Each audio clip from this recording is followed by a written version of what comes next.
And now, Zeb. I didn't know this. In George Washington's days, there were no cameras, of course. One image was either sculpted or painted. Some paintings of George Washington showed him standing behind a desk with one arm behind his back, while others showed both legs and both arms. Prices charged by painters were not based on how many people were to be painted, but by how many limbs were to be painted.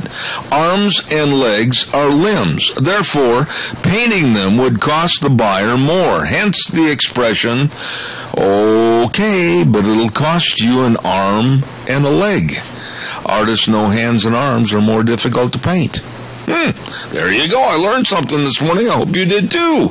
Good morning. Here comes Kate Smith and God Bless America, followed by a pledge with our great listening audience. Good morning.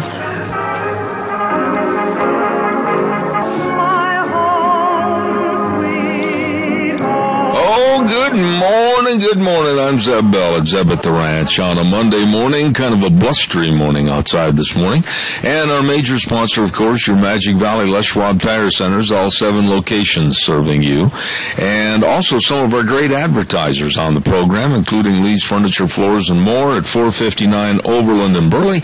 And our friends at Western Waste Services, always at your disposal. Get on the route service today. Call 734-6969. There is a lovely lady over at our studio that is chomping on the bed, ready to come in and say something and bid everybody good morning. Hello, Gina. So, do you know what I'm going to say yet?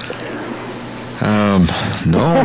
In your case, when you're on this program, one sits back and ponders. Did you have a wonderful weekend? Yeah. As a matter of fact, Deanna and I did a lot. We managed to get a pretty good-sized bike ride up in the South Hills on our ATVs. Oh, good. And go up and see what's left of the colors that haven't blown away and dissipated. And, it was really nice, kind of chilly, but not bad up there. I mean, it was a very pleasant ride. Oh, it sounds like it was a wonderful time. Let's see what I do. Housework, blew out some sprinklers, and then worked on my little brother's car yesterday and put in the headers. Uh-oh. Look out. Look out. Gasoline alley. We're getting closer to getting her all fired up, so now we just have to install all of the hoses, the lines, the wiring, and the radiator so we can get it all in. Hey, by the way, I want to talk to you about, after we're done with the pledge and the weather, get back on here with me. There's a group of people that deserve some kudos, and we want to give it to them, okay? You got it. All right. Michael Rogers, weather ready? Michael is ready, and then we've got Al on for the pledge. Well, let's do the pledge then. Go ahead. Good morning, Mr. Bell. Yes, sir. I pledge allegiance to the flag of the United States of America and to the republic for which it stands, one nation, under God, indivisible, with liberty and justice for all. Oh, man, that was a good job, Al. Thank you so much. Hey, God's blessings. Yes. Deb, have you got the information you need so we can start talking about that crap they're pushing on us out here at 30? Yeah, as a matter of fact, I've got an opening coming up here. I don't have my day planner right here with me. I think it's on Wednesday, but call me after the program and we'll discuss it. I got a pile of notes here. Yeah, because we really got the good information that the commissioners have signed. Now they want to go against what they signed a few years ago. All right, well, we'll put it on the air and do some questioning about it, okay? Okay, Zeb. Thanks, buddy. Appreciate it. Thank you. Bye. Time for the weather with MichaelRogersWeather.com. Brought to you, everybody, by Cheney Flooring and Home Design, 1228 Oakley Avenue in Burley. Look for their blue door. We stopped over there the other day, as a matter of fact. Kyle and Whitney Cheney have really done a great job with all your carpet and flooring, kitchen construction, home decorations, home decor, whatever. It's all there. And Cheney Flooring and Home Design was created to give customers home design products that are aisles apart, not miles apart. They're doing a great, great job. Stop in and see them today. Look for the blue door at 1228 Oakley Avenue in Burley, or give them a call, 678-6945, Cheney Flooring and Home Design. Right now, here is Michael Rogers Weather. Good morning, everybody. Sort of a brand spanking new week of you, me, and weather, but this is more personal for me than it is for you because I need snow. The reason why I need snow is because I have to come up there and shoot Christmas cards for Gary Blitt Trucking in Castle Fort, Idaho. That being said, where am I going with this? Well, you got the polar vortex going, so it's going to be cold. Might need to pull a sweater out today. you're going to look for a high of about 35. We're going to get down into the mid-teens for the overnight low. Now, I am not calling for snow yet, but I got my eye on it. That day right now looks like Thursday. I don't know how much, but by Wednesday or by Tuesday, I'll have some information for you. Other than that, I need snow. I need to come to Idaho. Enjoy the weather. It's the only weather you got. Thank you, Michael. Appreciate it. Brought to you this hour by our friends Kyle and Whitney Cheney of Cheney Flooring and Home Design, 1228 Oakley Avenue in Burley. Look for the blue door. Really, really nice people. Wow, we have got a busy, busy week, and if you have anything cooking that you want us to talk about, be sure and send it to me at Zeb Bell, Murtaugh, Idaho. I'll get it. I got a great postmaster over here. And congratulations this morning to a couple of great football teams, Raft River and Valley. Oh, this is going to be a good game up at Holt Arena on next Saturday. We're going to talk about that in just a second. Daryl's Cleaners, don't forget they can clean anything. I don't care if you need to take your wrinkly, rumpled old Wranglers in there and get them all starched and cleaned and pressed. They can do it. Do a great job. And they can restore a lot of items, too. Kevin really is good at restoration. Don't just throw them away, whatever them are, and please stop in there. And them are. That's great. Them is? Nope. All those things that need restoration, Martha, take them in there. They'll fix them up for you. You better believe it. Kevin can take a look at them. Stop in 1223 Albion Avenue in Burley. Daryl's Cleaners, absolutely the best. Don't forget, too, SafeLink Internet. And, boy, I tell you, we would be lost without SafeLink Internet. And it's Idaho's #1 choice for wireless high-speed Internet, fastest Internet speeds, period. And call them, get on their program today. All you have to do is give them a jingle at 677-8000. That number again, 677-8000. And they're doing a great job for you, SafeLink Internet. Gina, kudos today on our program to Valley and Raft River High Schools. They both are going to face each other in the state playoffs up at the Mini Dome in Pocatello this coming Saturday. At Holt Arena, That is going to be a great football game. And, you know, for us to sit here and say, gee, we hope so-and-so wins, not when they're both Magic Valley schools. I'm just going to say the best team wins and best luck of both of them. Exactly, and of course, Valley's game, I think they beat Troy, what was it, 42-32 was the final? No, I think it was 50-42, I think. I was there, and I watched that game in person, by the way. Yeah, I had two little former nephews actually playing for Troy on that game. Did you? Yeah. Mm-hmm. Well, now, I'm going to tell you real quick, we were over at the game and sat with our dear friends, the Hutigs, and that facility, have you ever been to that football field over at Valley? No, I have not. Do it. Go there sometime. It is I think, the nicest high school facility in this area. I mean, they've built a beautiful facility, a beautiful track. The grandstand bleachers, whatever you want to call it, elevated. There's not a bad seat in the house. I mean, everything is A1 first class. And Troy, when they got off the bus and ran out on the field, I thought, holy moly, they brought some Paul Bunyan's. And it was a really good game, but Valley with their speed and that Garrett Mussman, oh my goodness, they were playing tough football. Wow, it sounds like it was a great game. It was. And so kudos to both Raft River, they beat Genesee, and Valley, they're going to face each other this next Saturday. But what I also was going to mention to you, you and I get on the radio, and we talk about you, the Vandals, and me, Boise State. You know something? Kudos go out this morning to another team that is absolutely flying under the radar and playing great football this year. ISU? Yeah. I haven't even kept track. Did they win? Yes. What? They beat number 21 Cal Poly. Yeah. And hold on.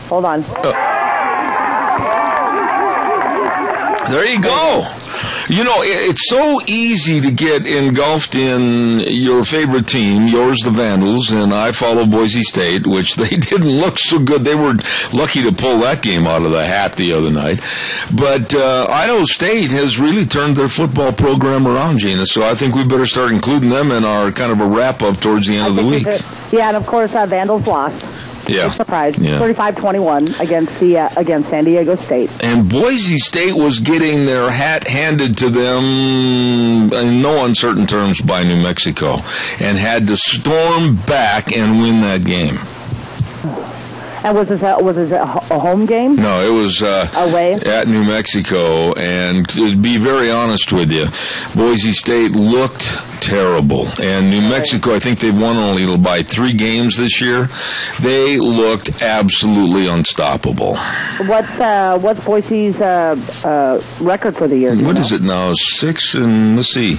I know they've lost 2. They lost to Ole Miss and they lost to Air Force. So 7-2. 7-2, yeah. 7-2, yeah. and they beat New Mexico 60-49. Wow, where was the defense on this game? 60-49. They decided not to fly down there. Wow, apparently so by the score. And talk about, I got to say this because I know my good buddy Dave Zanino's listening, and he is a Chicago Bear fan. Can you imagine anybody being a Chicago Bear fan? Not He anymore. is. Last night, Green Bay absolutely, I think this is fair, destroyed the Bears 55-14. Wow. Yeah. I just thought I'd throw that in. Okay, calls are welcome, 436-2244, 1-866-927-4587. Don't forget, Valley-Wide Home and Ranch, 910 South Oneida in Rupert. Oh, the weather is a-changing. The weather is a-changing. You heard Michael, it's going to get chilly. And winter gloves are over there at Valley-Wide Home and Ranch, along with all your winter needs, your cold weather needs, the propane heaters, and of course, all the propane. And don't forget, they've got all the winter clothing, the John Deere clothing, and all the Ariat boots. Everything is there for you. All you have to do is just stop in. I mean, Mandy and everybody else will help you over there at Valley-Wide Home and Ranch. They really are great folks. All the feed for your animals, everything right there at Valley-Wide Home and Ranch, 910 South Oneida in Rupert. And don't forget, too, that you want to make sure you stop, have a cup of coffee, kind of sit down there at one of the tables and gaze out on the showroom floor, and then stop over and pick up everything you need at Valley-Wide Home and Ranch. Good morning, caller. You're on the air. Good morning, Zeb. Yeah, it was all over real quick last night, and I don't know if they had much of an audience for the second half of the game, but 42-0 at halftime. Yeah, you know, it was really comical. Al Michaels, they were sitting there up in the booth, and they made the comment that, boy, they sure hope somebody was still watching the game. They didn't want their ratings to plummet. It was a dead alligator by halftime. People by halftime, yeah. I'm sure. Yeah, Right. They would rather have a close game, I'm sure. But on a more serious note, you know, the United Nations is up to it again. I think I sent you an email about the fact that they're going to implement their arms treaty, which means disarming the general populace in countries. We haven't signed on to that treaty, but believe me, with Barack in there, he'll find a way to do it with his phone or pen, and that's the way the guy operates. So we got to be really cautious of that. But it's the Small Arms Treaty. And it sounds pretty innocuous until you read the details. Yeah. And it really is sinister as to what they do.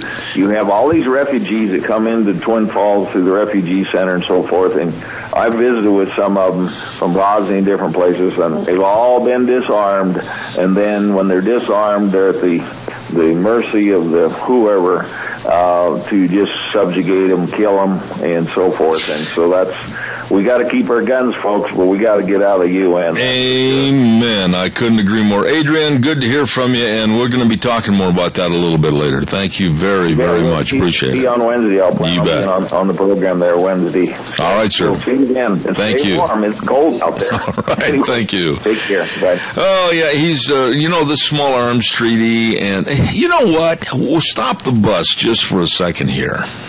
Note to Republicans. Memo to Republicans. Now, some of you are going to be all upset about this. Do not compromise. Do not capitulate. Don't weaken. Keep your resolve and be dedicated to your policies. Now, there are those that are going to say, oh, sit down and compromise. No, you won the election, not because the general public loves you as Republicans, because they don't. You won the election because people, the general public, does not like Obama and his ideology. Let's be real honest about this. It wasn't that, oh, goody, there's a Republican running, let's vote for him. That wasn't it at all. No. It was because there's a complete rejection of Obama's policies, ideology, and what he's trying to push forth here in America. A rejection. Now, that means stay dedicated to your platform. Develop your platform. Don't weaken. Keep your resolve. And absolutely do not capitulate with the Democrats. Now's not the time. Push forth your program. Let the American public know what you're doing, how you're trying to do it, how it will benefit them. Stay hard and firm on your resolve and tell Obama what you're going to do. Don't weaken to him. But they probably won't. President Obama, I don't know if you heard this or not, or watched it, but I caught it when he was being interviewed by CBS's Bob Schieffer this weekend. And I about fell out of my chair, and many, many political pundits were going to fall out of their chair too. When Obama said that his policies are right for this country, but that they, the Democrats and himself, haven't done a good job of selling them to the American public correctly. That's why the humongous defeat in the election. You know, this man is not going to accept that his left anti-American ideology is wrong. The election told him it's wrong, and he's not going to accept that. He still honestly believes that his ideology and his leftist perverted viewpoints are what America, not what they want, but what he's going to impose on us. And I don't know about you, but I'm getting more worried every day about what this man's going to do. Oh, I am. His pen and his phone are right there at his bed table, and he takes them with him wherever he goes. I'm very concerned. Caller, I'll be right there, I promise. Don't go away. I just got to do this quick word. Don't forget Ramsey Heating and Electric at 2600 Overland Avenue in Burley. Yeah, I told you the colder weather was coming. Yes, I told you to have your furnace serviced. I told you better call them. We'll do it today. Get ready for the cold and make sure your furnace is all ready to go. And they've got all the really, really good high-class air filters for your furnace so it can do the most efficient job. So call them, make an appointment, or stop over to Ramsey Heating and Electric at 2600 Overland Avenue in Burley, 678-0459. Ramsey Heating and Electric, where they provide warm winters and cool summers. Good morning, caller. You're on the air. Good morning, Zeb. Yes, sir. The ISIS hates us to, we haven't done anything to them or anything, but they hate us enough to do anything to bring us down. Absolutely. Several months ago, when Ebola first hit the United States, I think it was that long, I told my wife, I said, this is going to be ISIS's next weapon to be used against us. All I got to do is plant several people in the United States and have them shaking hands with everybody and sneezing on them or whatever to try to spread this disease. They're willing to sacrifice their people. We know that. And so this morning I heard on the news that this was going to be their new tactic. Yeah, I'm very concerned, Keith. I mean, for me to sit here on the radio and try to say that everything is rosy and gushy and golden and all the flowers are growing, it's not true. We've got a lot of things to be worried about because there's a whole bunch of people out there in this world that want what we have, but they don't want to put forth the effort to work for it, and they want to take it by very destructive means. And I'm very, very concerned as to what's going to happen. But there again, Keith, it goes back to leadership or the lack thereof. I am not at all comforted when I get up in the morning and still realize that Barack Hussein Obama has over 800 days left in office as president. Yeah, you know, this is just a thought, and I hope it never happens, but one way of bringing this to America is to communities the size of us, like in Twin Falls, where there's, 40,000 people now? You know, and just mingle in them and get to see each other, you know, see people on the street and make friends with them and date them and everything else, and then move on to the next city. Yeah, God forbid. If they're a carrier of this, and that probably can't do this while they're really down with it because they're too sick. Well, so God forbid. Period. Yeah, God can do so much damage. God forbid that this happens. God forbid that this thing doesn't get completely out of hand. But your thoughts are very chilling. Your thoughts are very real. And I just hope and pray that those that are in power understand how serious this can be. Keith, always good to hear from you. I got to do a commercial break. God bless you, man. Thanks. Happy birthday. Homegrown.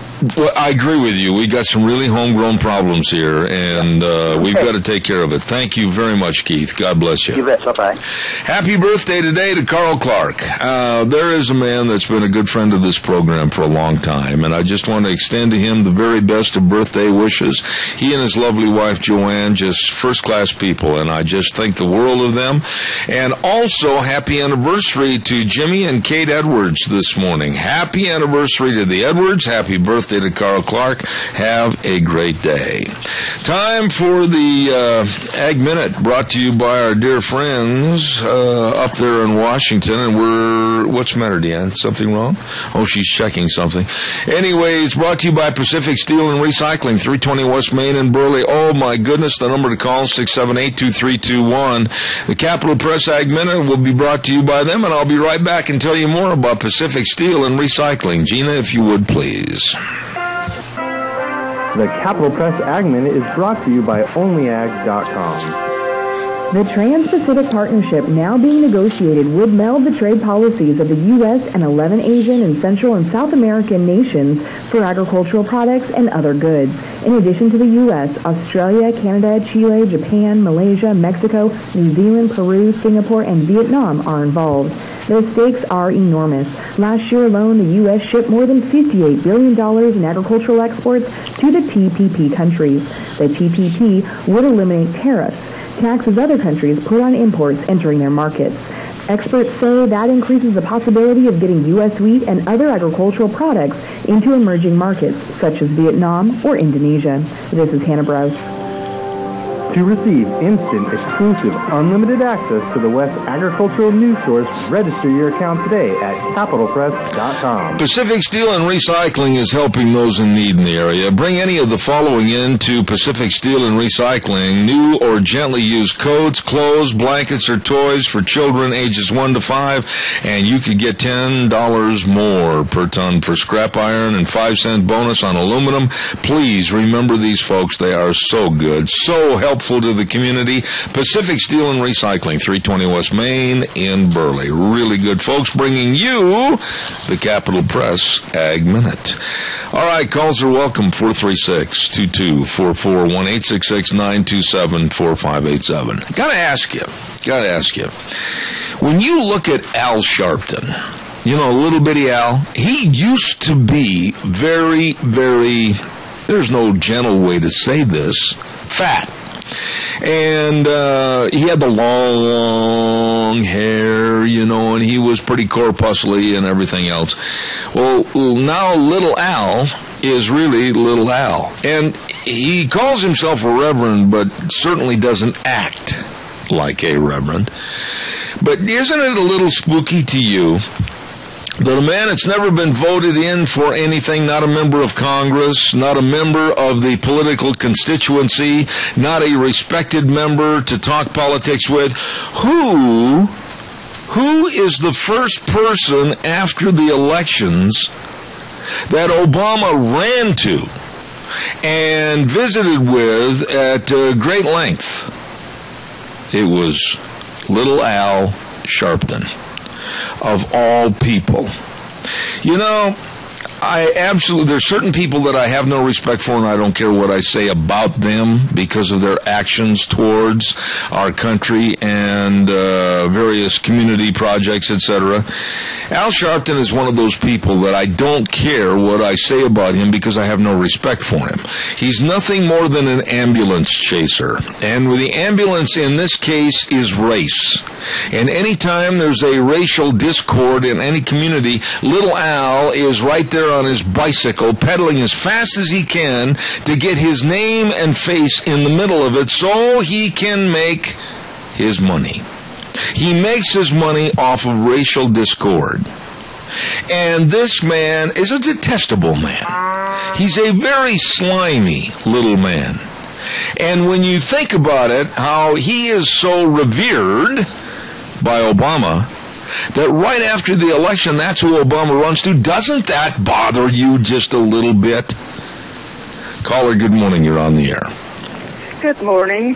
I think of that old adage, birds of a feather flock together. Well, you got a couple of old crows right there, don't you? No, they're vultures. Vulture. That's a better word. I agree with you. And when they get on the TV and smile and things like that, I think of the hyenas, you know. You know, what possible good could there be from meeting with a person that's never represented the voting electorate, has never really been involved in knowing what's going on or how to help solve community problems, etc. He's been all his life creating more problems. Why would our president, I'm asking you a question really, why would any president want to visit with someone the likes of him? Like I say, birds of a feather flock together. All right. And they make each other feel real good. Well, I like that. Say that again one more time. They make them feel real good. Okay, God bless you. Have a good day. Thank you. Have a good one. All right, thank you. Oh, Denny's Restaurant, 611 Overland in Burley. Oh, the food is so good. I mean, breakfast, lunch, and dinner, and all the menu items and choices. And the people are so nice and friendly. Oh, it's the home of Zeb's Lunch Bunch. And we absolutely have enjoyed being there with Thomas and the crew. And they got a new location now they've started up in Twin Falls on Pole Line. Oh, my goodness. Busy. Well, you know, you can see they're doing a good job. And you see they're serving really excellent food because they're busy all the time. They're busy all the time. That is great. Denny's Restaurant, 611 Overland in Burley. And you stop in today. Treat yourself. You'll be glad you did at Denny's Restaurant, 611 Overland in Burley. Really nice people. Calls are welcome, 436-2244, 1-866-927-4587. I want to talk a little bit about Condoleezza Rice in just a minute. Berry Equipment and Rental. Hello, Eli. Hello, Nick. Hello, everybody at Berry Equipment and Rental. Boy, they have got all your equipment for your fall projects. And you can just get in there and rent the equipment you need, whether it's a big Doosan loader or whether it's a Bobcat or whether it might be a Coyote tractor. I'm telling you, they can get you loaded up and back home to get the job done in no time at all. They have got 3 locations, Addison Avenue West in Twin Falls and South Lincoln in Jerome. And, of course, the new one we talk about all the time at 159 West Highway 30 in Burley. And Berry Equipment and Rental. I mean, all the man lifts. They've got all the equipment you need, whether you want to lease it or buy it. Bite my tongue, do it again. Lease it or buy it. Felt better that time. At Berry Equipment and Rental, Twin Falls, Jerome, and Burley. All right, give me a call, 436-2244, 1-866-927-4587. Condoleezza Rice. As you know, I like that lady. I like her politics, and I like her demeanor. She is very straightforward, and yet I think that she draws a line in the sand. You can see that line. Don't cross it. You can read it into her eyes. Well, I honestly believe with as much exposure as her personality and her viewpoints have had in the last little bit, maybe there is an opportunity that she might want to come out from behind the curtain if Hillary does get the nod for the Democrats and the nomination for president. I said it in 2008, and I'll maintain and stand behind my statement then as I will now. I think Condoleezza Rice is an extremely talented, gifted, smart, educated woman. One that far, far exceeds any capabilities that Hillary might ever possess. And I think that would be really a great race right there, where Condoleezza Rice would absolutely overshadow any possibility of Hillary becoming president. Good morning, you're on the air. Yes, good morning, Zeb. Yes, sir. Obama is incapable of making any kind of decisions, all wrong ones he could make. So who does he go to for decisions? Somebody that's so far less intelligent than he is to get suggestions on how to run the country. Excuse me. He'd just as soon have the United Nations make all the decisions on how to run the United States of America, because he is not capable of doing it. Well, I will say this, Tony, and please don't think I'm ever correcting you, because I certainly agree with a lot of what you say. But I do not think for 1 minute that Barack Obama is not intelligent. I do not think for 1 minute that little Al Sharpton, as much as I detest that man, is not intelligent. I think they're very smart, they're very sly, like a fox, and I do not trust either one of them because of their agendas on what they want to do to, not for, what they want to do to America.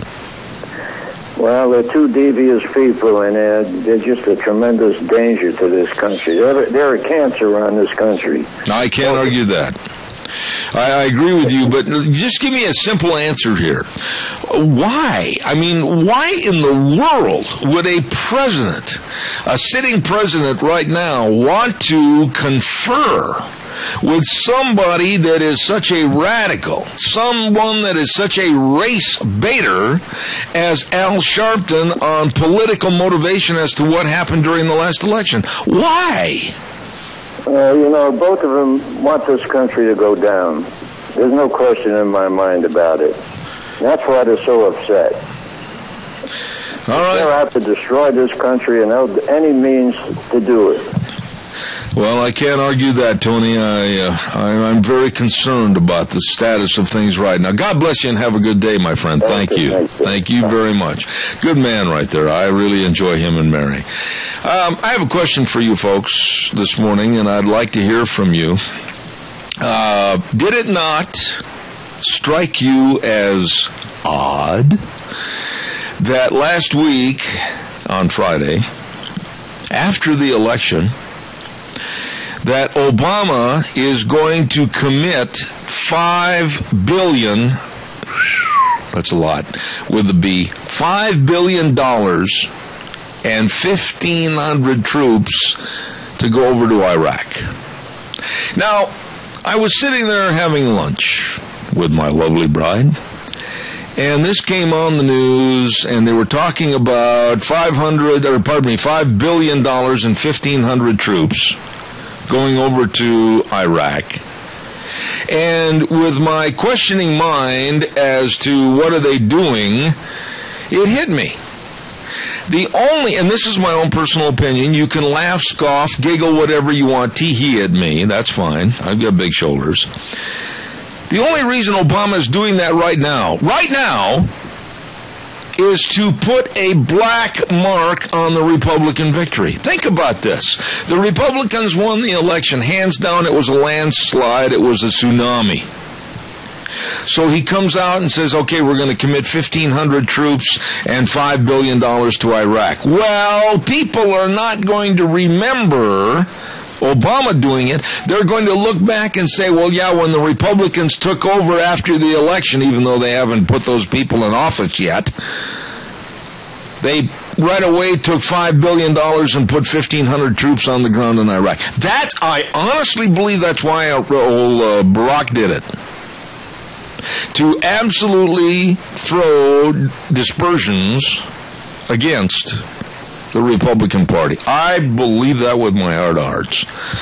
You call me and tell me I'm wrong. While I'm waiting for your call that I know is coming in, don't forget our friends at Burley Physical Therapy and Rehabilitation, 1263 Bennett Avenue, Suite 2 in Burley. Oh, great folks. And they really know.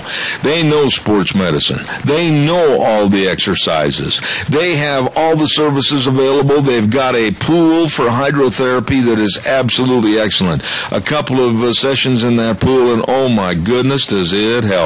You're going to love the folks. You're going to love everything about Burley Physical Therapy and Rehabilitation. Nick Greenwell heads it up. Excellent physical therapist, along with all the members on his staff. A great staff. Helping you to get back to being you. Burley Physical Therapy and Rehabilitation, 1263 Bennett Avenue, Suite 2 in Burley, 678-1191. All right, give me a call, 436-2244, 1-866-927-4587. Now, I firmly believe that's the only reason that there was a commitment of the troops and that money. Oh, and by the way, did you hear the other day that basically Obama told Joe Biden to hush up? Yeah, he did. Old Joe was talking to John Boehner and others of the Republican Party, and basically the chit-chat over there at that meeting they had last Friday was about immigration reform and everything, and Joe basically told Boehner, he says, well, how long do you think it's going to be, John, before you can have a bill ready to present? And all of a sudden, Obama just kind of said, Joe, be quiet. And it kind of put the kibosh on the conversation. And I wonder why. I wonder if Obama's all set in his ways to just go ahead and offer amnesty to 11 million illegal aliens and doesn't give a rip about what the Republicans want for illegal aliens and immigration reform. But basically, he kind of just pulled the chain on old Joe and said, hey, Joe, be quiet. We'll wait and see what happens. All right, 436-2244, 1-866-927-4587. It's time for the weather. Give me a call. Come on, give me a jingle. And the weather is brought to you by Mad River Laser. Wow, I love this store. They do such a wonderful job. That's where I have my business cards made up, and I'm having my caps and my T-shirts and my sweatshirts made up on behalf of my business, Shoot 2 Promotions and Zeb at the Ranch. Oh, my goodness. Yes, sir, you check check it out. They've got everything over there. I've got a lot of their wooden business cards, too. I love those things. And they're located at 502 East Street in Rupert. Mad River Laser, Nicole and the folks. You stop over and see them today. And right now, here it is, Michael Rogers weather. Hello, everyone. Michael Rogers for Zeb at the Ranch. Well, how about this? We got some weather action going on for today. You got the, I can go ahead and say this. You got the vortex going, which means it's going to be cold, and you're going to see sun and clouds, a little bit more clouds than sun, 35 for the high, and you're going to get down into the teens for tonight. Now, what I'm really looking at as we work our way toward the week is the possibility of the big S word, but I'm not going to just say anything until I know for sure. But other than that, the vortex is going to be working as advertised. It's going to be chilly. Might need to pull a sweater out for today. Enjoy the weather. The only weather you got. There you go, Michael. Thank you. Brought to you by Mad River Laser, 502 East Street in Rupert. Really talented folks. You stop over and see them today.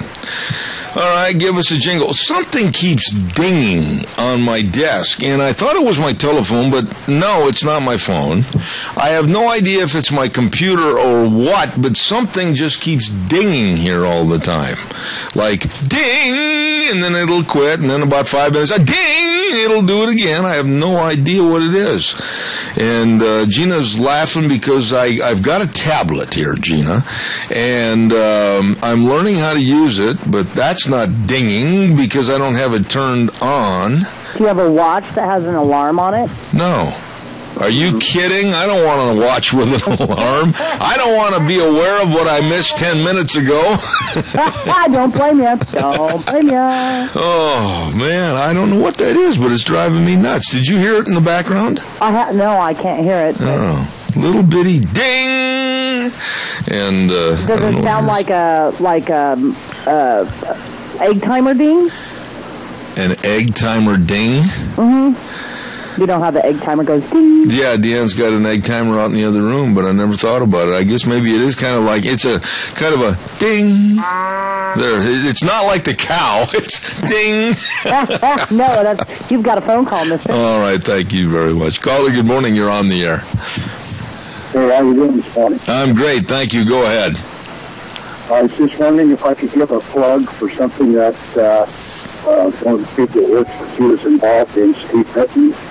But my wife and I attended the play at the Oakland Valley Playhouse last week, and it runs this week also, and it runs well over 2 hours.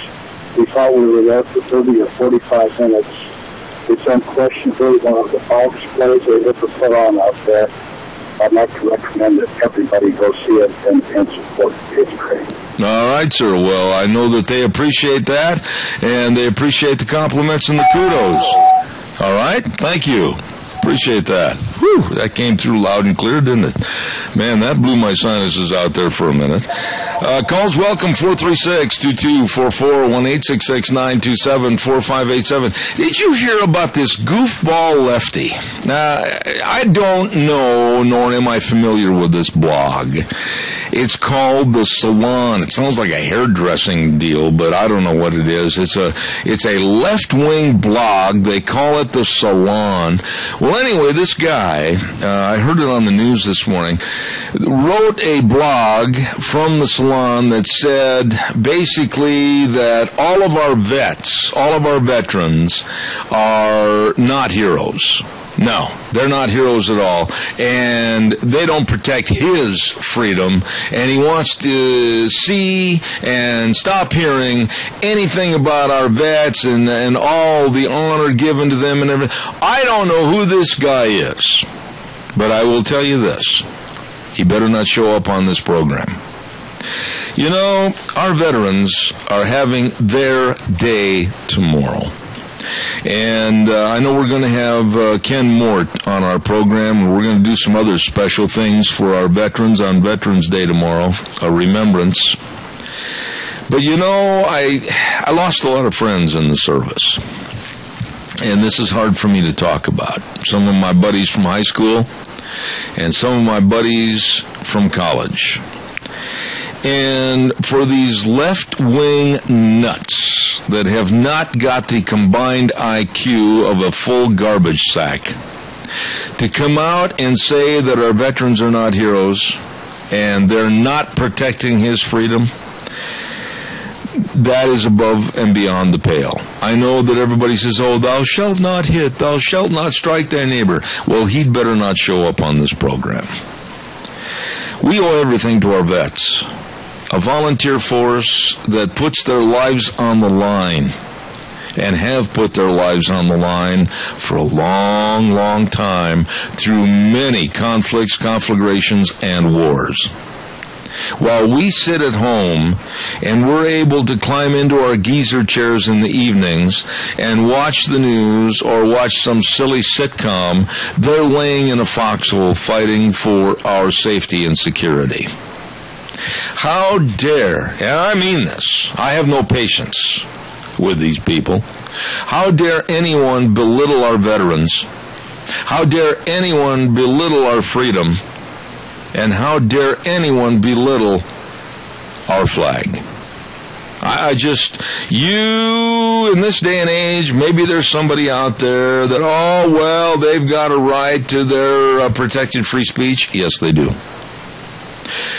But not around me when it comes to our veterans, because this is the most blessed and sacred, I think, country in the world because of what's happened, the blood, sweat, and the tears.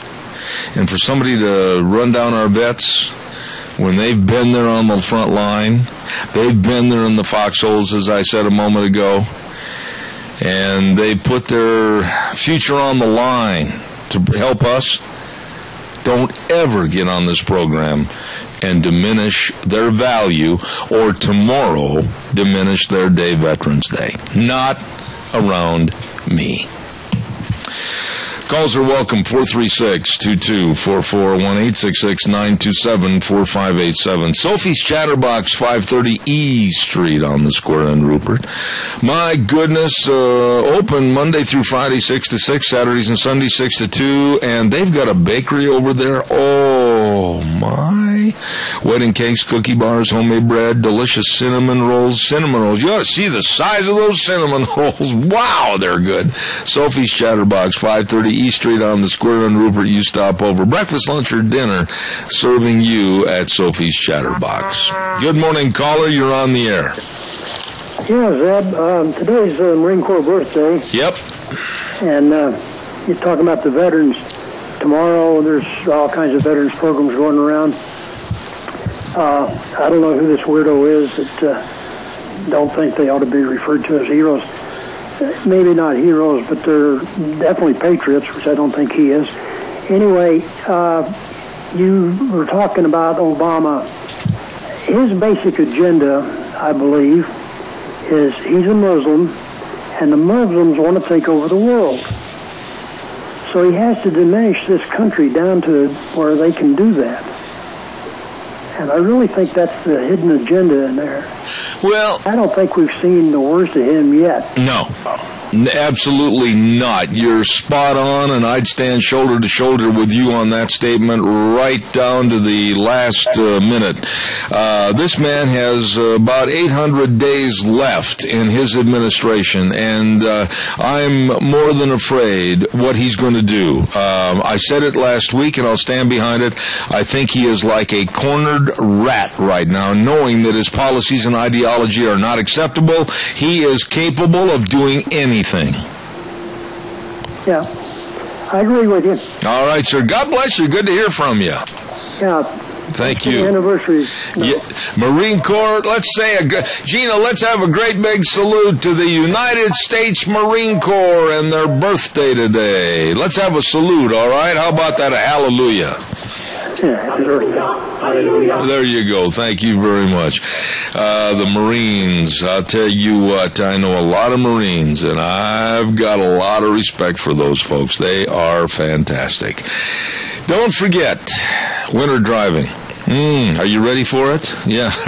Are you ready to go across the river and through the woods to Granny's house you go for Thanksgiving? And you better make sure you got all the tires ready for winter driving, maybe the ones that are pinned for studs, and the ones that you need really good traction with, like the Ultra Z900 or the Eclipse tire or whatever. Hey, I'm telling you, at your Magic Valley Les Schwab Tire Centers, they have all the tires that you need for safe wintertime driving. Yep, they do.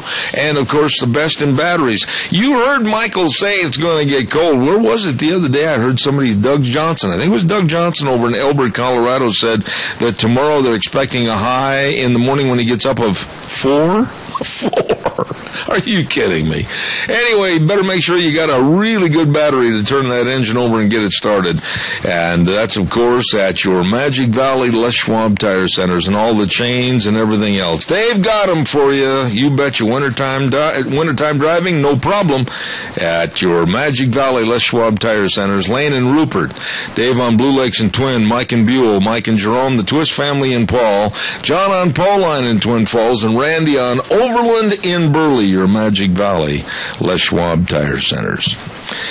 Gina, I think you got the change for next hour. We're going to have a gentleman by the name of Don Garner on the program, and he's the founder and national president of Brothers in Christ, and he's a motorcycle rider, and he and his wife and his family. I'm really interested in talking to Don. I've seen Don at various functions, and I just want to talk to him, and I think that a lot of people that ride motorcycles, there's always this misnomer that they're connected with all the Hells Angels and the Brother Speed and all that kind of thing. Not really at all, is it, Gina? There's some really nice people that are on motorcycles. Actually, there's some very wonderful people that ride motorcycles. Absolutely, and I'm proud to have them on my program next hour. Gina, thank you much. We'll turn it over to you, and I'll be back in 6.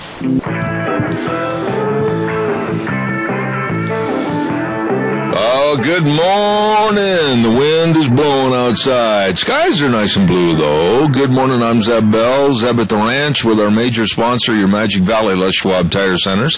All 7 locations serving you, along with some of our great advertisers, and they include Lee's Furniture, Floors, and More at 459 Overland in Burley, and our friends at Western Waste Services. From the canyons of the Snake River and all across southern Idaho,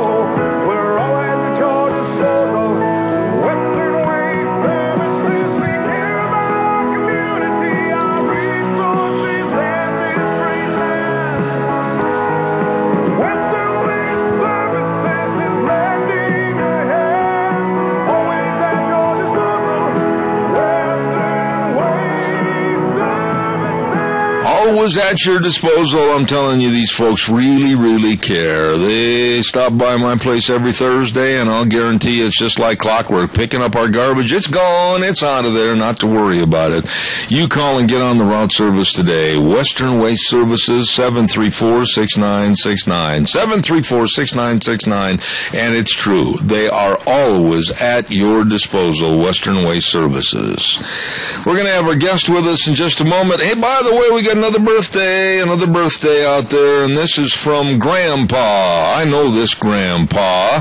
Grandpa Larry Hudig says to his grandson, Jeremy Hardy, happy birthday to you. From the old, emphasis on the old Grandpa Larry Hudig to his grandson, Jeremy Hardy. Happy, happy birthday.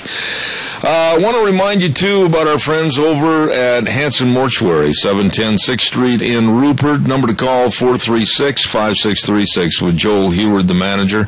Very, very flexible hours. Very flexible hours to work with you and your family. When there's the passing of a loved one, you want to rely on somebody to help you in a very short span of time, dot all the I's, cross the T's. Well, these folks really can. Joel Heward, the manager, Hanson Mortuary, serving you with the highest ethical standards with unquestioned integrity. Please remember the number, write it down, 436-5636. Hanson Mortuary, serving you. Let's go to the phone lines right now, and I read this article in the paper, and I was intrigued to have this gentleman come on our program, and his name is Don Garner. Don, good morning to you. How are you? I'm doing well, Zeb. How you doing today? Not too bad. Don, tell us a little background about you and motorcycles and your past and everything. You sound like a really interesting individual. Well, I don't know about interesting, but I had quite a life there for a long time, you know. Grew up in rural Rupert, Idaho here.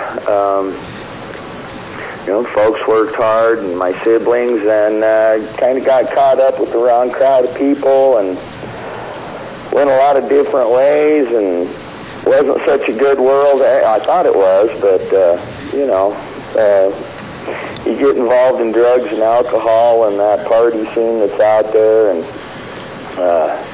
boy, you think you're invincible and having the time of your life in that. Then all of a sudden, God gets a hold of you, and then you really realize what the party's all about. You know, I want to interrupt you right there, Don, and I want to ask you a question. A lot of people have given their commitment to the Lord and to living a life of a Christian. What was the turning point for you? I mean, what was it? One day, one instant, 1 hour? What happened? You know what, Zeb? I was doing drugs real frequently, and my wife and I had 3 kids. 2 girls and a son, and she said she'd had enough and she was going to divorce me, and a friend of mine, Mark Haynes, got saved 2 years before I did, gave his life to the Lord, and I called him up and asked him what the Bible says about marriage, and he gave me a bunch of references. So I dug out a Bible that I'd had from when I was a kid and read about that, and I never ever wanted to lose my family. You know, I love my wife and my kids, and boy, I started searching it out, and John Wesley White, Billy Graham crusade came to town. Mm-hmm. It was 1989, 1990, and it was at the Best Western there. My daughter was 9, 10 years old right then, 8, 9, somewhere right in there, and she kept wanting to go to this, and my friends at work, a few of them were Christians, they kept telling me I needed to go to this, and I didn't have a clue what a crusade was, and my daughter kept wanting to go, and you know, my friend Mark had been talking to her about Jesus and telling me stuff about Jesus, and we went, and you know, Zeb, to be honest with you, I had some weed with me and was going out dancing and having fun. Went to that thing, left all that in the truck, and went into that John Wesley White crusade and seen a bunch of people that were there, a bunch of Christian folks, and that I didn't have a clue were Christians. Mm-hmm. It was amazing to me. And when that guy did an altar call, it was like I was the only one in the whole room. Oh, my. And my oldest daughter, Lisa, says, Dad, I'm going to go forward and get saved. And I said, wait a minute. And I heard a couple of people behind me start praying, oh, Lord, please let her go. And I heard that, and I was like, I'm going to go with you. Oh, my. And that was February the 18th, 1990, on a Saturday night. That was my turning point. You know, no withdrawals, no anything. Went home, destroyed all the drugs and paraphernalia, and got rid of all the alcohol and everything in our house. And I was changed right then. Don, let me, you know, I can just kind of reiterate here a little bit about other factions and other groups and other individuals. You know, you're involved in motorcycles, and of course I've been involved in the rodeo business almost all my life. And I've heard a lot of gut-wrenching and heart-rendering stories about many people on my side of the fence with the rodeo business all of a sudden that have accepted the call. And it's an earth and life-changing experience, and you sound like you're so much more happy because of that day back in 1990. Oh, well, yeah. I mean, you know, Zeb, it's not a job or anything like that. It's a calling. And if you raise your hand when God says who'll go, you better hang on, because he's going to take you for a ride. And you know what? It's a beautiful time. It's not your time. It's his time. And it's an amazing life now. It really is. Let me ask you this, Don. Now, you really are into the motorcycles, and quite frankly, I respect that. I've always had kind of a born-to-be-wild side in me, too, for the motorcycles, even though I'm in the horse business. And why is it that people, even today, they associate the motorcycles, the clubs, and all the bad instead of what, in your case, has turned out to be a lot of good? Well, I think it's just a misconception. People watch a lot of TV, and I mean, there is a lot of bad people out there, but it's not just bikers. Yeah. The bikers, they're on motorcycles riding around, and everybody sees them in black leather, and, they think they're bad people, and you know what? We work right beside them. They have families just like we do. The difference is they live that lifestyle. Mm-hmm. They're riding hard. They're taking care of their families. They're making money to help the communities. And people don't realize how much motorcycle clubs and people on bikes put out for this community and across the United States. And they might be caught up in other things, but I don't want to know that part. Well, I want to see the good in it, and if something happens to somebody, they give us a call, we roll in, we pray with them, we talk to them, and leave them a card, and we're out. They know we're there. Absolutely. That makes a big difference in any community. Absolutely. Now, the reason I wanted you on the air is because I saw a story in the newspaper that intrigued me. Brothers in Christ Motorcycle Ministry finally has a home. And the Brothers in Christ over at Rupert, now you've got a location where you can have your services on a weekly basis. Is that right? That's right, yeah. 123 K Street in Rupert. And what about the ministry? I mean, a motorcycle ministry. What are you doing different than other churches or other services? Well, not only do we do some of us wear our leathers, I wear my vest to every church service. I feel that being out on my bike has really made a difference, and putting that big cross on our back really holds us accountable. Even without that patch on the back, we got Christ in our hearts. We're held accountable there, but our services are so laid back, and they're so, a good friend of mine, Mike McCurdy, wrote this about our church. And it's real interesting. I was really pleased on how he wrote this. If you don't mind, I'll read it to you. No, go ahead, please. It says, Brothers in Christ Ministries, Christian worship service are open to everyone, those who ride and those who don't. We claim no religious affiliation, so call it non-denominational if you must. But the messages are from the Holy Bible. No specific traditions or ceremonies are followed aside from celebrating the Last Supper in remembrance of Christ's sacrifice. The gospel of Christ is preached, salvation through grace of God, through the crucifixion of Jesus, and acceptance on the part of the sinner. All 100% truth, all 100% Bible, and lots of welcoming arms to embrace visitors and regular attenders alike. It was started by motorcycle enthusiasts from various backgrounds and all walks of life. Mm-hmm. Always accepting and never judgmental. We sing a mix of traditional and contemporary songs and always have a great time worshiping our Lord. So each Sunday, 123 K Street, Rupert at 10 a.m., come join us. Absolutely. We're a group of believers who want to be there. This isn't the typical uptight, dress up, better behave, better act right church service. Many get tired of. Just come join us, you'll see. That's exactly how we do our services right there. We have a good time. Now, Don, how big would you say on an average is your congregation on a per Sunday basis, and is it growing? You know what? Yeah, it is growing. It's growing slowly. We're reaching out to the community right where our church at. We gave out a few pamphlets to some people. It's amazing, some days there's 5, 6 people, some days there's 25 people. Mm-hmm. When we decided to do this church, Hap Boyer and myself, Hap rides with us, and we made an agreement that if the Lord let us start this church, that even just the two of us would be there. If nobody else would, we'd preach to each other. And we stand on that. I love it.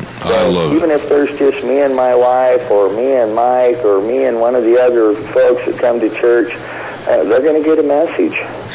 You know, there's so many people that are jaded in their thoughts against, and I'll go back to my side of the story on this, jaded against someone that might be a rodeo cowboy, or they might be jaded against someone that's a motorcycle rider. But really, when you come right down to brass tacks, we're brothers in the same commitment, and that's to the Lord and Savior, aren't we? Amen. That's exactly right. You know, we have chapters over in Virginia. Bobby Hall is my national VP, and we jump-started the church over there, too, and they're doing phenomenal over there. I mean, God's moving. God's moving in the motorcycle world. It's amazing. Don, of all the things that you talk about and the things you do, hold on just a second. Deanne, if you could come take this call, please, I'd appreciate it, on my cell phone. What's the number one message that you want people to understand and realize? Grace. It's all about grace. Okay, and what about welcoming other people to your church services? The door's wide open, and all they have to do is show up, right? All they got to do is show up and have a cup of coffee, and if you don't like where you're sitting, move the chair over. I like that. And what about your family and in your daily life, Don? What are you involved in daily right here in Magic Valley? Oh, man. Well, I am the founder and national president of Brothers in Christ Motorcycle Ministry, which is very busy throughout the United States here, so I'm involved in all that. Pastoring a church, hospitals, funerals, weddings, counseling, work a full-time job, married 35 years to the same beautiful woman. Got 3 kids, one in Washington, Boise, and the Rupert area, 12 grandkids, 2 great-grandkids. Take care of a little tackle shop, Lazy F Tackle Shop, and work a full-time job at Brewster's West. You know, it sounds to me, I can tell by the tone of your voice that you're a happy man and a comfortable and very solid man, more so now than in the past. Would I be safe in assuming that? Well, I'm definitely a lot better off than I was. God's been real good to us, and I hope I can be a little bit better every day. And you know what? Every day I wake up, Zeb, I want to change the world. I want to make it a better place. Oh, I respect that. Now, I want you to give the location and the times of your services, and tell us just a little bit more, one more time, about your church and what time. Well, we're on K Street in Rupert, 123 K Street, and if anybody knows where the old cannery kitchen was, we're right next to that, where the Bowman shoot. We have services at 10 o'clock. We meet once a month for our motorcycle meetings. If the door's open, you're welcome. If the door's locked, knock. If we're there, we'll let you in. We have nothing to hide. We share the Word of God. We pray about all things. We will show up and pray with you. We help families in need in the community, and all we ever ask is that we can pray with you. Oh, I like it. I like it a lot. Don Garner, I am so glad that I was persistent to get you on the air, and I mean this when I say this. God bless you, my friend, and I hope everything goes extremely well for your church. Well, I do too. If God's involved in it, we can't go wrong. All right, Don Garner, the very best to you, and please come back and talk to us again in the future, would you please? I'd love to do that. All right, sir. Thank you so much. Thanks, Ed, and God bless you too. Thank you. The pastor and national founder of the Brothers in Christ Motorcycle Ministry, Don Garner, over in the Rupert area. And what a nice man. What a very, very nice man. And really turned his life around, and I have a lot of respect for him. Calls welcome, 436-2244, 1-866-927-4587. And don't forget Whipple's Book Plaza. Have you been into Whipple's Book Plaza and seen Colonel Dale and the rest of the crew? What a nice man. What a nice man, and the whole staff right there at 222 West 11th Street in Burley. They're open Monday through Saturday, 10 to 5:30. And they've got so many great gift ideas for this time of the year as we're getting closer and closer to Christmas. Yes, we are. They've got unique gifts for all the names on your Christmas list. And they've got 3 floors of thousands and thousands of new books, used books, everything, jewelry, art galleries, everything right there at Whipple's Book Plaza, 222 West 11th Street in Burley. And you stop in and see them today. And they are a proud sponsor of the American Boy Scouts and the Pioneer Hall of Fame. Gina, are you right there? She left. I ran away. You ran away. You always tell me you ran away. Do you know Don Garner? No, I don't know Don, but I do know exactly where they hold their services, which is the old Harmony Hall right there on K Street. Oh, I get people that'll send me snide little notes, and they say, well, we don't like that. If we wanted to listen to a Christian radio station, we'd turn on KCIR. Well, maybe they need it full time. And when I want to have a segment about anything, I'm going to have a segment about anything on this program. I thought it was very informative. And, not all bikers are big, bad, burly and everything. They're wholehearted. They want to contribute to the community. And so what Don is offering, I think, is great. What happened for the community is awesome. You know what happened a couple of years ago? And this is hard for me to tell this story because I get, me, I wear sometimes my heart on my sleeve. And, boy, here we go. I put on an event about 5 years ago that was a tribute to our vets. And we had invited some of the various motorcycle clubs around the area to be involved. And the morning we were going to have the parade, these guys were big, and they had the hogs, they had, the Harleys the size of Sherman tanks, man, and they were just rumbling.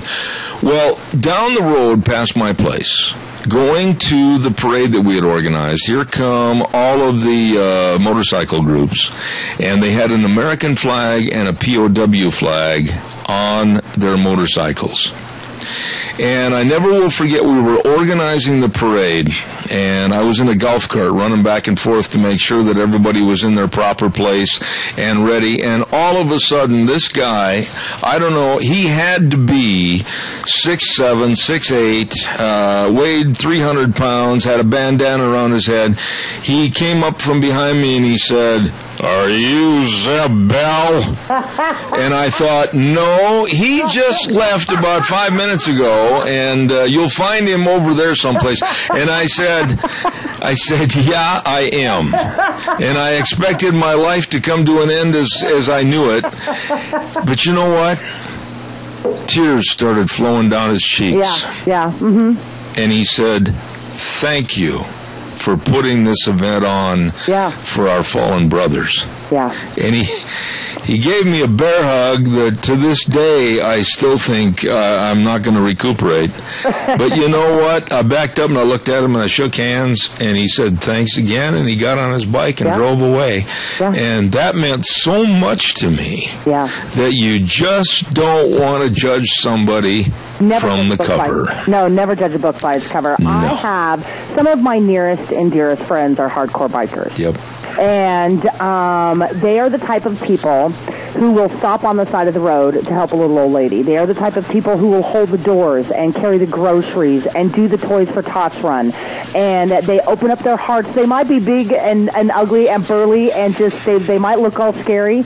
But you know what? Inside, I'd say 90% of them have a heart of gold. Oh, boy. And so, like Big Mike, and, there's so many other gentlemen around here that I know that are, big biker guys. Yep. But you know what? You go up and talk to them, and they are just big teddy bears. And so never, ever, ever judge a book by its cover, because that specific group of people, you know what, they might look scary on the outside, but man, they've got a heart of gold on the inside. I'll never, ever, as long as I live, ever forget that. When I turned around and he said, "Where's that bell?" And I thought, well, I don't know. Not me, man. But he was a super individual. Never forget that, ever. No, it's moments like that truly kind of etch their memory into your mind. And so, to all of our biker friends out there, 2 thumbs up. Love you guys. And back over again to Don Garner. Thanks for being on the program this morning. Let's Ride. Here we go, talking about Let's Ride. Highway 24 between Rupert and Burley, open Monday through Saturday. Pardon me, not Sunday. I meant to say Monday. I goofed. Open Monday through Saturday, and they're ready to serve you. They've got all the 2015 snowmobiles in stock. Stop in, check them out today, and all the accessories. Wow, when you talk about accessories, they're all there for you. Great Christmas gift-giving ideas over there, and all the ATVs. Look at the showroom, for heaven's sakes. Go over there. It is definitely where the fun is sold. Let's Ride. Highway 24 between Rupert and Burley. Nick and the rest of the crew ready to serve you where the fun is sold. Let's Ride. Absolutely. We're going to have our next guest on the phone in just a moment. I also want to remind you about this is really big. This is huge. Customer appreciation sale going on, and they're continuing it. They're continuing it at Lee's Furniture, Floors, and More. I am not kidding you. They had such a great response to their customer appreciation sale. They called me and they said, "Yep, we got to make it last longer." So they are at Lee's Furniture, Floors, and More at 459 Overland and Burley. Everything is on sale. Everything is on sale, and they got closeouts on one-of-a-kind, and wow, they've got all the sofas and love seats and sectionals and sleepers, and you can save just a bundle of money. And they've got the queen mattress set starting at just $199. You are going to save money. Why are you going to save money? Because it's a customer appreciation sale, and they want to just say thank you for being so great to them at Lee's Furniture, Floors, and More. 459 Overland in Burley. You stop in and see them today. Once again, the customer appreciation sale continues at Lee's Furniture, Floors, and More. Really nice people. Let's go to the phone lines right now, and I believe we have the lovely communications director for the Alliance Defending Freedom, Carrie Kupek. How are you, Carrie? Give us the introduction again. I had her on the line. Oh, okay. Once again, we're going to the phone lines. I got to remember what I said. And we have the lovely communications director for the Alliance Defending Freedom, and here she is, second time around, Carrie Kupek. Hey, Zed. How are you doing today? Great. Oh, my goodness. It's a beautiful day. We're inching closer and closer to Thanksgiving, and then right around the corner, Christmas. My goodness sakes. What happened to this year? It really went by in a hurry, didn't it? It did. It really did.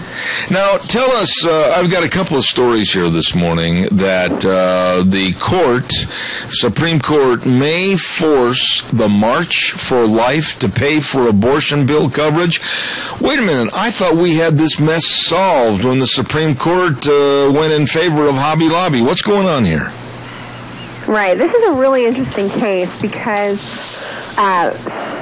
for starters, as I always say almost every week on your show, no American should be forced to choose between contradicting the beliefs they advocate or be punished by the government. Mm-hmm. But yet again, that's what's happening here with March for Life. Now, what makes March for Life unique is that it is a pro-life organization. However, it is not religious. So they don't qualify for these religious exemptions under the Obamacare abortion pill mandate that other groups have. So even when you have... the for-profit cases that we've seen the Supreme Court rule in favor of allowing people to live according to their conscience, March for Life doesn't qualify. But it's particularly ridiculous because they were founded in response to the Roe v. Wade decision, a little bit over 40 years ago, and they are 100% pro-life. They advocate from conception to natural death. Their entire reason for existence is to fight against the taking of life away from the preborn. And so for the Obama administration to be forcing them to provide life-terminating drugs in their health care coverage is particularly egregious. Why are they doing this? I mean, with all the problems in the world today, Carrie, we've got the Middle East that's a tinderbox. We've got an economy that's got its boot heels on the edge of the cliff, ready to be pushed over. All the problems in the world. Why is the Obama administration doing all this, what I would call small and menial tasks to just absolutely disrupt people? It's really hard to say. It's certainly very concerning because the fact that our federal government would have no problem with forcing people, organizations, businesses to completely violate their conscience, whether it's their faith, whether it's their conscience, and force them to be involved in life-ending procedures is really a terrible point to be at. But what was interesting is that the oral arguments were on Thursday, and this was before the federal district court in D.C., so it's kind of the first stage of things. We haven't made it up the appellate ladder yet. But the federal district, I was there at the arguments, and the judge really was hammering the government attorney and really making the point that the rules that would exempt religious organizations but would not exempt a group like March for Life, whose very existence is to fight the very thing that it's being forced by the government to distribute. It seems to be very arbitrary and capricious of the government. And he really hammered the attorney in saying things like, was basically trying to force the attorney to give an explanation. Well, why was this rule made? How can you let this apply to some people and not others? And the government attorney had nothing. Kept coming up short, and it was glaringly obvious that the judge thought this was a big problem, which is obviously a great news for March for Life. Yeah, let me ask you this though, Carrie, and this is kind of a far-reaching question to some degree. Is there a light at the end of the tunnel to where these kinds of problems will be terminated and there will be a once-and-for-all solution? Or is this just going to be a continual here today and back again tomorrow type problem? Well, I think unfortunately, on Obamacare, the Obamacare abortion pill mandate has just presented this unbelievable plethora of problems. And, up to this point, at least a hallmark of American society is that we respect the freedom to live out our convictions. Well, with the abortion pill mandate, it completely undermined and cut to the core of that. And so now we're seeing the ripple effect of all of these lawsuits, all of these issues, because people are justifiably upset that they are being forced by the government to violate their lifelong beliefs, their very existence, the very reason as to why they even have these groups in the first place. So I think it is going to be a long battle, although we are seeing a lot of inroads made. We've seen, obviously, the Hobby Lobby Conestoga decision was a great one. We're seeing permanent injunctions, so stops to this mandate being enforced against universities and all kinds of things. So we're seeing a lot of progress, and we're seeing a lot of victory. It's just a shame that we have to fight the federal government to live according to our faith and conscience. And right there, to live according to our faith and conscience. And is there no more value of belief anymore, or what we believe in and what we were brought up in no longer matters? I mean, that we have to adhere to what the company store, the government wants us to do, and we have to be of one mindset? I mean, my goodness, this is ridiculous. It is, and that's certainly the message the Obamacare abortion pill mandate sent. They said, we don't care what you believe. We don't care what you think about life. We don't even care, in March for Life situation, that you literally exist to advocate for life. You literally exist to fight against the things that we are forcing you to distribute to your employees. And I'd like to throw in there, these employees, this is an almost all-female staff, none of them even want this coverage. They don't even want it themselves, yet they're being forced to have it in their insurance plans simply because they're not quote-unquote religious. And so it's crazy. I agree. But like I said, we're seeing some really good inroads made, and I think people across this country are really starting to stand up and say, no, you cannot force us to live and work in violation to those things that we believe in. Well, that story also goes almost hand in hand with the other story about gay marriage. I am sick and tired, and I'll say this up front, and I hope you'll fill in the blanks, but I'm sick and tired of being told that I'm wrong. I'm sick and tired of being told that my religious upbringing as a child back in Wisconsin is wrong. I'm sick and tired of being told that my morality is wrong and that we have to change and all have to be in lockstep with the government and their mandates. I'm fed up with this, Carrie. Yeah, and you should be. But finally, we're seeing some rational thought be put out there, which we saw in the Sixth Circuit last week. And we finally got a good appellate decision there where they said, yes, the people of every state should remain free to affirm marriage as a union of one man and one woman. And the Sixth Circuit obviously applies to 4 different states, so that's very encouraging. And it was really a great opinion. It's an opinion that's respected. And one quote I'd like to read to you, because I think it's really great, from the judge who wrote this. And he said, our judicial commissions did not come with such a sweeping grant of authority, one that would allow just 3 of us, or just 2 of us in truth, right, because it was a 2-1 decision, to make such a vital policy call for the 32 million citizens who live within the 4 states of the Sixth Circuit. And this is what always really gets me. You have literally millions of Americans who have gone to the ballot box, who have exercised their constitutional rights, and have voted to affirm the truth of marriage as a one-man, one-woman union. But then you have these 1- and 3-judge panels. I mean, that's it. 1- and 3-judge panels who have just arbitrarily waved their hand at these millions of Americans and said, no, we're going to impose our particular viewpoint of marriage on all of the people. And that's just, it's terrible. There was another quote from the judge on pages 19 and 20 that I wanted to read the first sentence, and it said, quote, a dose of humility makes us hesitant to condemn as unconstitutionally irrational a view of marriage shared not long ago by every society in the world, shared by most, if not all, of our ancestors, and shared still today by a significant number of the states. In other words, the way I interpret that, and correct me again if I'm wrong, is that up until about 30 years ago, it was still considered very abhorrent and a sin to even consider the gay lifestyle or the gay marriage, and that was the view of 99 and 9/10 most of us being brought up in this country and before, and now all of a sudden it's wrong, and we have to, like I said a moment ago, be in lockstep with the modern times. I'm not going to accept that.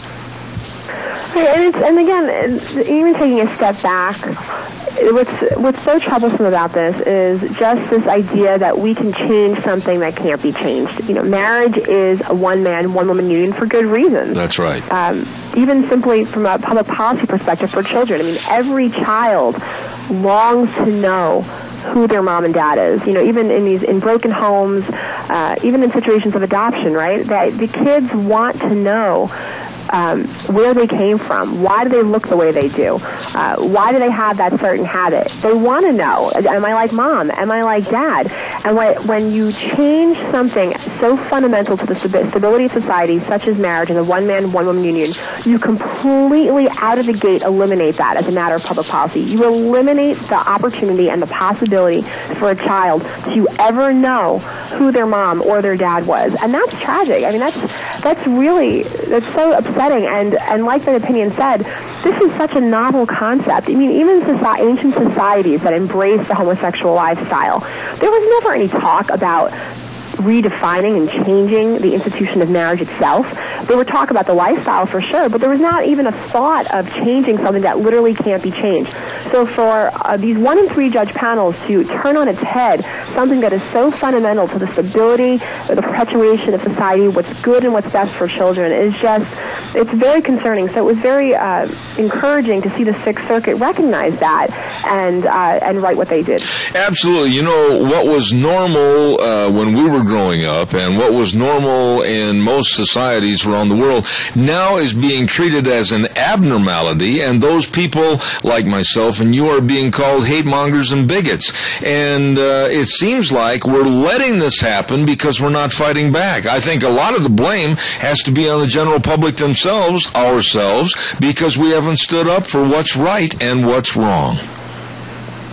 Right, and I think that people need to feel, like you said, that they can talk about this freely, that this is not about someone's lifestyle, this is not about someone's sexuality in terms of what they're dealing with or what they're struggling with. It really isn't. This is about a concept, an institution that has existed since the beginning of time for very specific public policy reasons. It's completely about that. It's not about anything else.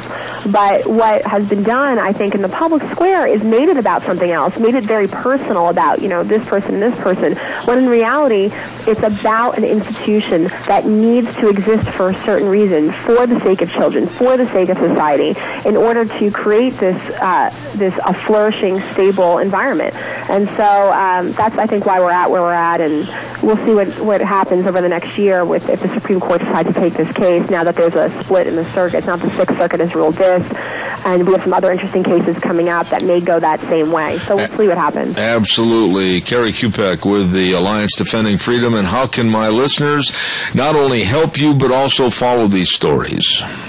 They can go to alliancedefendingfreedom.org, or if they're interested in looking at some of the legal documents and some of the more in-depth coverage of the cases themselves, they can go to adsmedia.org. Carrie, you always do such a wonderful job. Thank you so much for being on our program this morning. We really appreciate it on behalf of the Alliance Defending Freedom. Well, thank you, Zeb. Thanks for having me. Thank you much. Very, very nice lady right there, Carrie Kupek, and I'm glad to have her on the program. And, boy, I'll tell you what. Isn't it interesting, all through society, what was right, and what was wrong was definitely wrong. There were black and whites, right and wrongs, and now all of a sudden there's a mishmash. And for those of us born and raised with a sense of morality because of our families, our mom and dads and our grandparents, etc., now we're being called hate mongers and bigots because we won't fall into lockstep with the quote-unquote new modern way of looking at things. I'm not going to ever fall into lockstep with the new modern way of looking at things. Not put my beliefs in jeopardy. I won't do it. Time for the weather, and the weather is brought to you this hour by Lennox Home Comfort Systems. Gas furnaces, air conditioners, heat pumps. You and your family will enjoy the comfort. You better believe it through our friends at Ramsey Heating and Electric at 2600 Overland Avenue in Burley. And right now here is Michael Rogers' weather. Hello, everyone. Michael Rogers for Zeb at the Ranch. Well, how about this? We got some weather action going on for today. You got the, I can go ahead and say this. You got the vortex going, which means it's going to be cold, and you're going to see sun and clouds, a little bit more clouds than sun, 35 for the high, and you're going to get down into the teens for tonight. Now, what I'm really looking at as we work our way toward the week is the possibility of the big S word, but I'm not going to just say anything until I know for sure. But other than that, the vortex is going to be working as advertised. It's going to be chilly. Might need to pull a sweater out for today. Enjoy the weather. The only weather you got. There you go. MichaelRogersWeather.com. Brought to you by Lennox Home Comfort Systems through our friends at Ramsey Heating and Electric at 2600 Overland Avenue in Burley, where they provide warm winters and cool summers. You better believe it. By the way, I want to mention, and Gina, I am going to buy you and Kennedy a ticket to this. You are cordially invited on November 20th, Thursday night, November 20th, about 10 days from today. Okay. Golden Heritage Senior Center is going to present the first annual Pilgrim's Pride Thanksgiving dinner.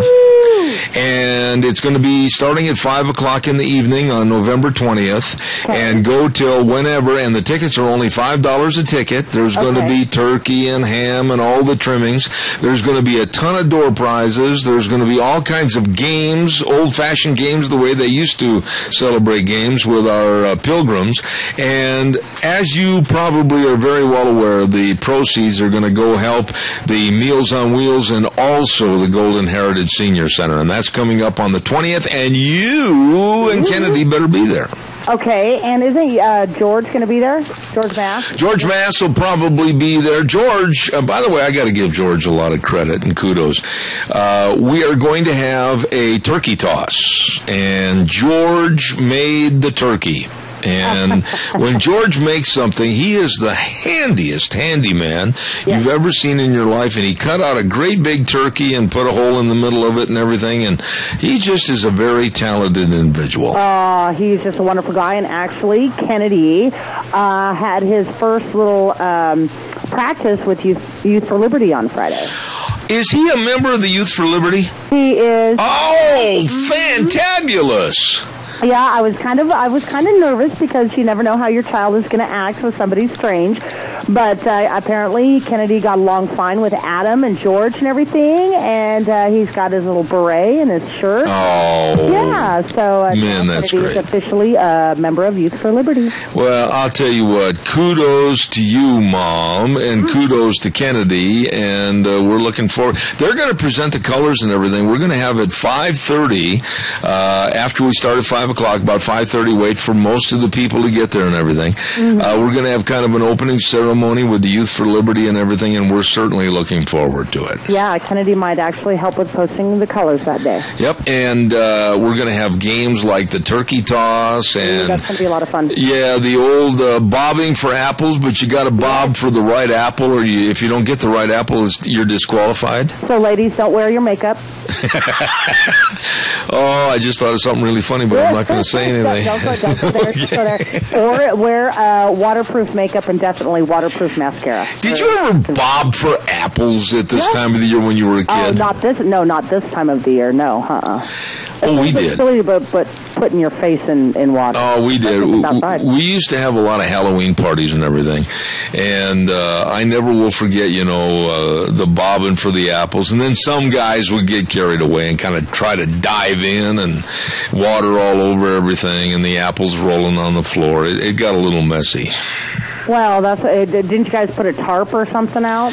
Tarp? Man, I'll tell you what. Back then, huh? Yeah, we just absolutely, we had it on a concrete floor, and I never will forget, old Ed. Ed was the messiest. He just dove in. He put his hands behind his back and just dove in. He didn't care. That's the way we bobbed for apples back in the Midwest. Hey, by the way, did you hear, you're not getting very much press on this, because I honestly think they're trying to subdue it, but a lot of the kids around the country are having November 13th, which is that is Thursday, as a protest day against Mama Obama's school lunch programs. Really? Yeah. Did not hear about this. I know that last week we talked about that little high school girl who was fed up. And so they were going to protest at her school. Now, is this all part of that? No, but I'm sure it is all a part of it. I didn't mean to say no. But November 13th, high school students are being asked to protest Mama Obama's regulations, and I'm going to just call it idiocy on school lunch programs. These kids aren't getting enough to eat. No, and I don't care who is going to get mad at me, because I've talked to parents all over the United States, and they're upset. And even in some schools, they've even cut down, like this girl was telling in the news last week, Gina, they've even cut down to where they can only have one packet of ketchup. Yeah. I mean, come on, Gina. What's with all this regulatory stuff for these kids? They need more nutrition. They need more nutrition. And what is a packet of ketchup, like 10 calories? Yeah. Really? And then they've come out with new ads. Have you seen those new ads?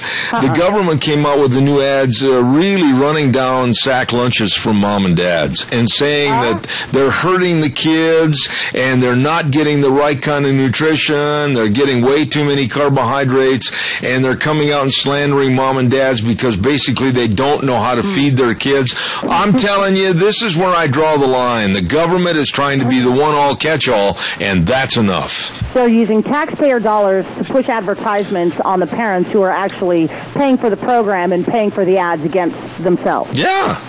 That's dumb. And I'm sorry, I do pack my son's lunch, and let's see here. Today he had, peanut butter and jelly, some sliced apples, cheese, yogurt, some chips, I think I packed my son a pretty Now, good. there you go. Right there. That sounds to me, Mom, like a very nutritious and a lunch that he will eat, a lunch that will fill him up, a lunch that will give him the go power for the rest of the day at his age, and believe me, they're burning off calories. A lunch that's going to get him in the right frame of mind to sit in a classroom all afternoon.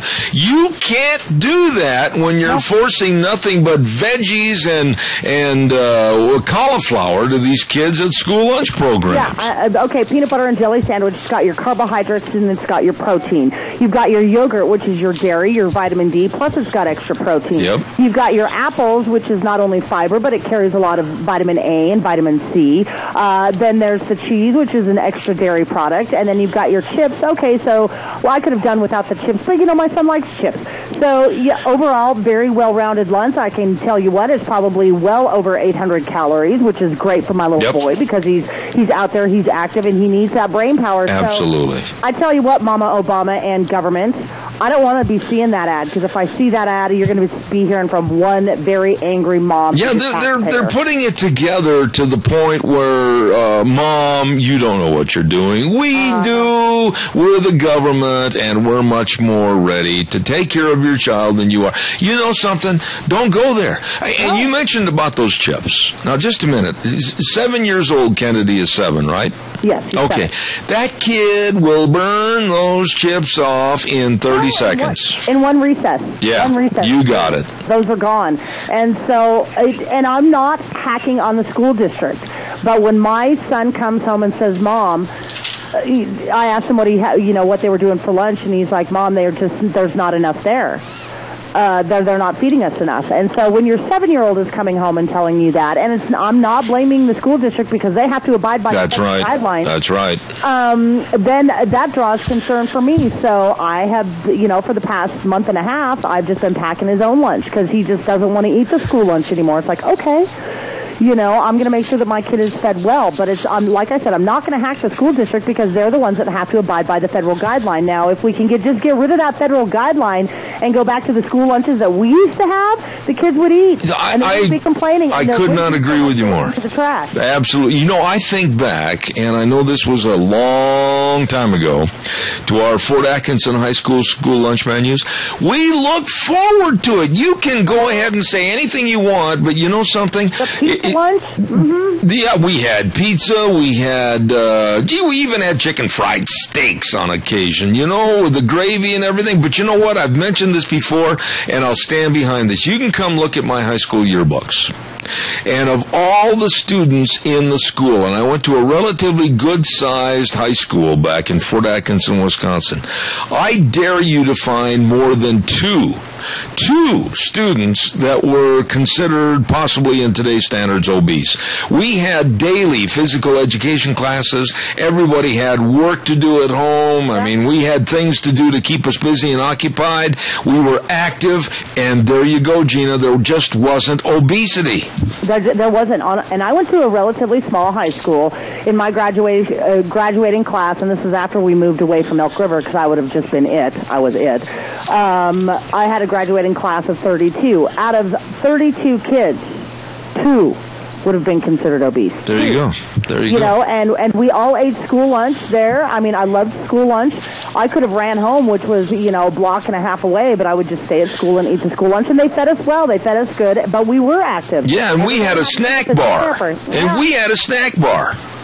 See, we didn't have a snack bar. We did. Had, I think we had some vending machines there, but other than that, I'm just, you and I are both on the same page on this.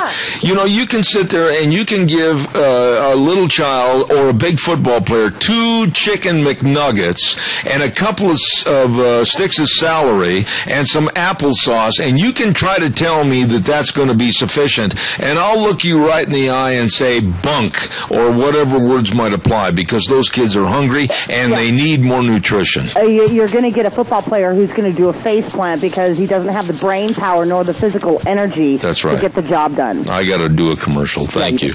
Don't forget our friends at Cameron and Siemens Insurance, life insurance, health insurance, retirement planning, employee benefits, all of this and much, much more. And service always reigns supreme. Dean Cameron, Todd Siemens, very dedicated and responsive to your needs. Why don't you give them a call today? 436-4424. Cameron and Siemens Insurance, Highway 24 in Rupert. Really nice folks that want to make sure that you're protected for your financial future.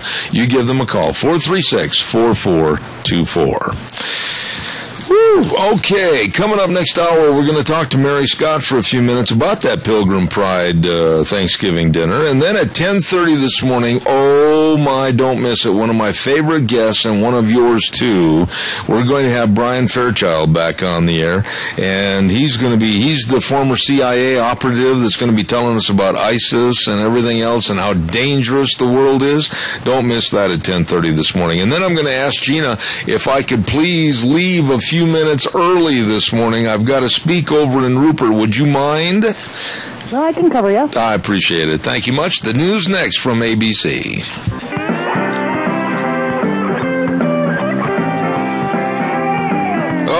Okay, here we go. Hour number 3, Zeb at the Ranch on a Monday. Good morning. Brought to you by our friends at your Magic Valley Les Schwab Tire Centers. I'm knocking papers on the floor here. Hold on just a minute. There we go. And, of course, all 7 locations serving you, your Magic Valley Les Schwab Tire Centers. And then, of course, we don't want to forget some of our great advertisers, including, of course, Lee's Furniture, Floors, and More at 459 Overland in Burley. And our friends at Western Way Services, always at your disposal. Get on the route service today. Call them at 734-6969. We're going to have a guest with us in just a moment. Stand by, but I also want to remind you, boy, with all the wind and everything that's going on and the tree limbs coming down, you better be careful and get it all fixed up and get your trees properly pruned for this next year. Gano Landscaping and Sprinkler Service, 336 South, 450 West of Paul. Number to call, 438-2485. This is a great time to trim those trees. Yep, that's right. So you won't have any damage this winter. And believe me, they know how to handle the fruit trees, ornamental, shade trees, everything. Large, dangerous trees, no problem. And they can get the stumps out of the ground, too. Gano Landscaping and Sprinkler Service, 336 South, 450 West of Paul, 438-2485. Also, we are blessed on Thursdays. We have a segment on this program that is all about Cassia County schools and what's happening in the schools. And it's brought to you by 2 really great sponsors. First of all, The Child's World at 1308 Overland in Burley. And believe me, they got all the toys and the books and the family games and the puzzles and the layaway, all the clothing, everything you need for babies. Everything is right there. Beautiful store, nice people. At A Child's World, 1308 Overland in Burley. You be sure and stop in and see them today. And another location is Ambulatory Surgery Center. Boy, I'll tell you, life-saving colonoscopies.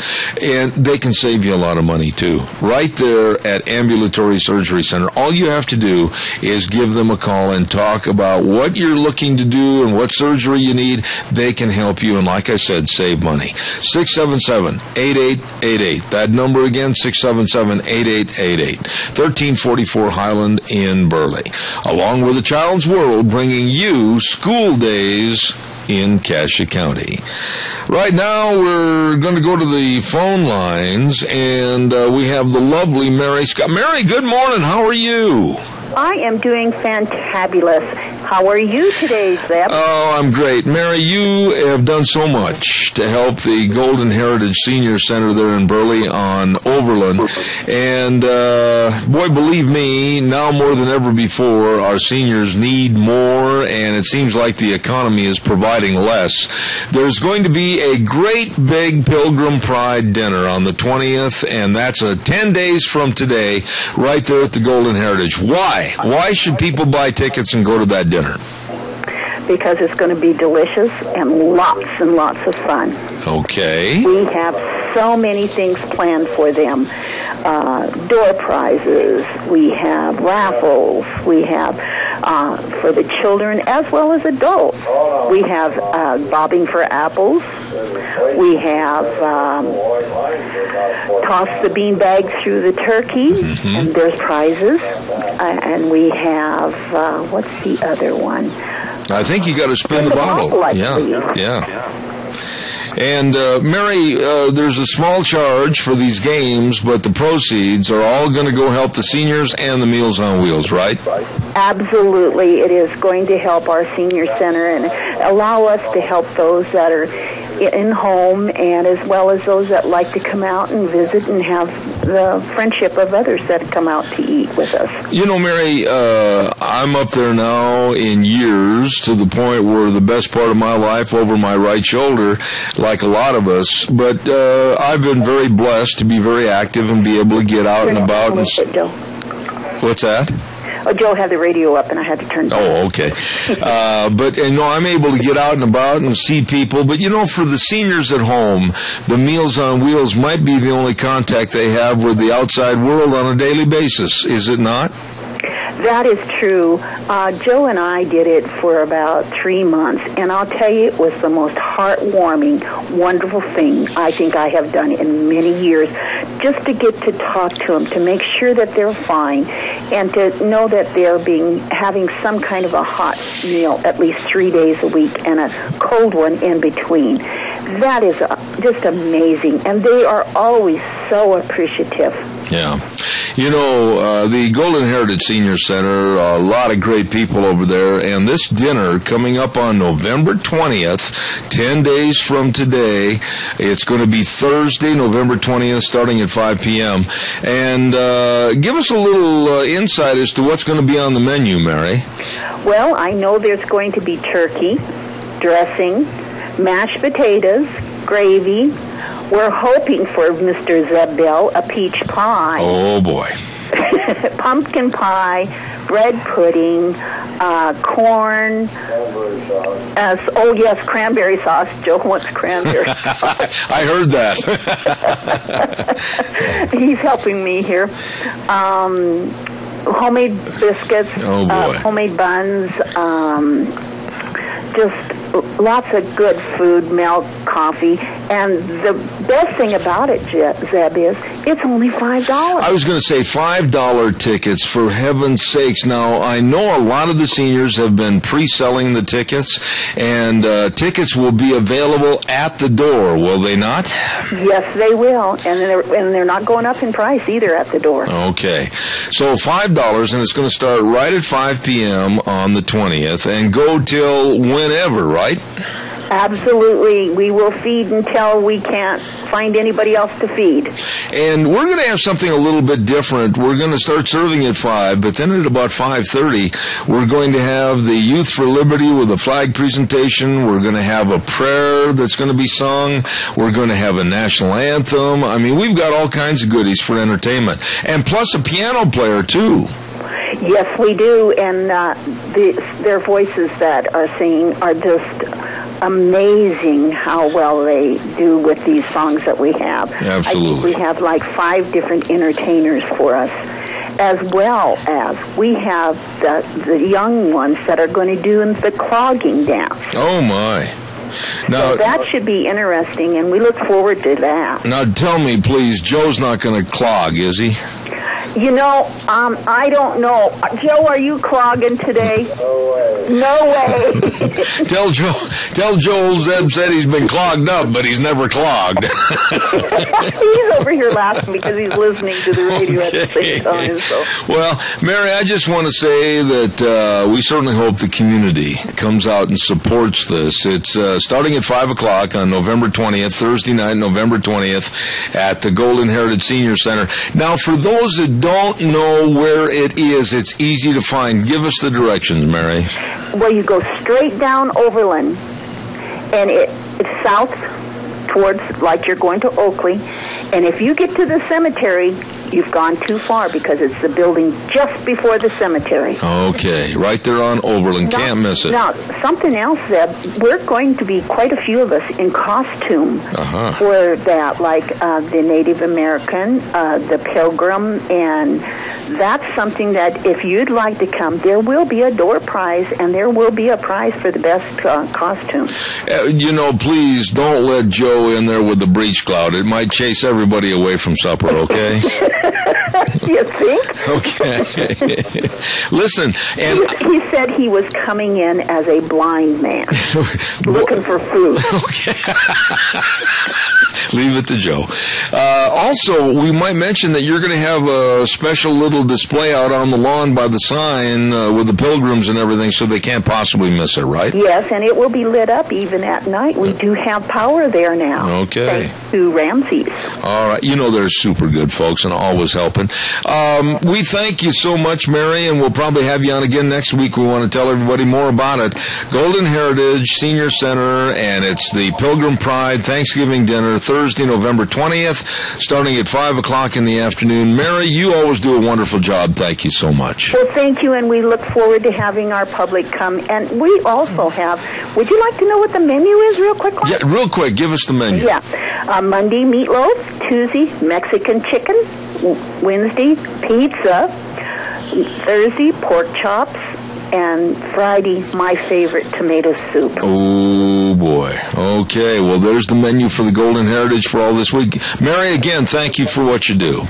Thank you, Zeb, for what you do, too. You do an awesome job. Thank you very much. Have a great day now. God bless. Take care. God bless you. Nice people, and I can hear Joe in the background coaching. Joe's always in the background coaching. I'll tell you. Good guy. I like him.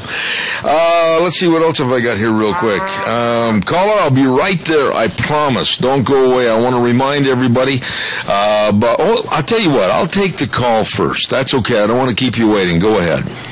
Yeah, tell the people around here that, raises gardens and that, if you've got extra stuff, for heaven's sakes, take it down there and donate it to the people down there, because they help people out a lot. I mean, extra apples and squash and stuff like that. Take them in there and let them use it for them. I'll tell you what, now, you of all people have been helping over the many, many years. I can remember the bags and bags and bags of apples that you've brought us while we're broadcasting. You're right. The extras would really be appreciated. And I got my ticket today, too. That a boy, Al. Thank you much. Okay, have a good one. God bless. Thank you. Once again, I want to just remind everybody about Snyder's Surplus. It's not just army and hunting supplies. No. They've got something for everybody. I mean, they've got bunk beds, and they got tea tables. Yeah, tea tables. I'm not kidding. And they got chairs and desk chairs and filing cabinets, and oh my goodness, just stop in and they can help you. They've got combat boots, and they've got, they've got wool blankets, and they've got just everything you need. Just go in and start looking around, because they have something for everybody and everything that you need at Snyder's Surplus. Yep, 112 South, 200 west of Rupert, and it's a brand new store, brand new merchandise, same great friendly service at Snyder's Surplus. You stop in and see them today. Got time for some more calls. Give me a jingle, 436-2244, 1-866-927-4587. Give me a jingle on the landline. Like to hear from you. And anything you want to talk about for the rest of this segment. Gina, maybe we could, if possible, get Brian Fairchild on just a few minutes early. Would you mind doing that? You mean right now instead of... Yeah, we'll give him a call, and then we'll have our original break at the bottom of the hour and everything, because I do have to leave a few minutes early. And if you'd do that, I'd certainly appreciate it. And while she's trying to check on Brian Fairchild, I'm going to tell everybody about what's going on over at the Chadwick Sports Grill. Oh, my. Listen to this. They're at 139 West Main in Burley, and today they've got teriyaki beef stir fry over white rice with super salad, just $9.95. That's right. Teriyaki beef stir fry over white rice, super salad. It is going to be delicious. Always is. All the different menu items and specials at the Chadwick Sports Grill, 139 West Main in Burley. Stop in. Great food, great environment, really nice people at the Chadwick waiting right now to serve you. Stop in and say howdy today. Okay, you got him already? My goodness, he didn't know about this, and so I apologize. Brian Fairchild, dear friend, former CIA operative, nice to have you on the program. How you doing? Hey, Zeb, I'm doing fine, brother. How are you doing today? I am fantastic, Brian, and I apologize for calling you a little early, but there was a method in my madness. I have to leave early off the program and go to a speaking engagement, and so therefore I wanted to get you on the air.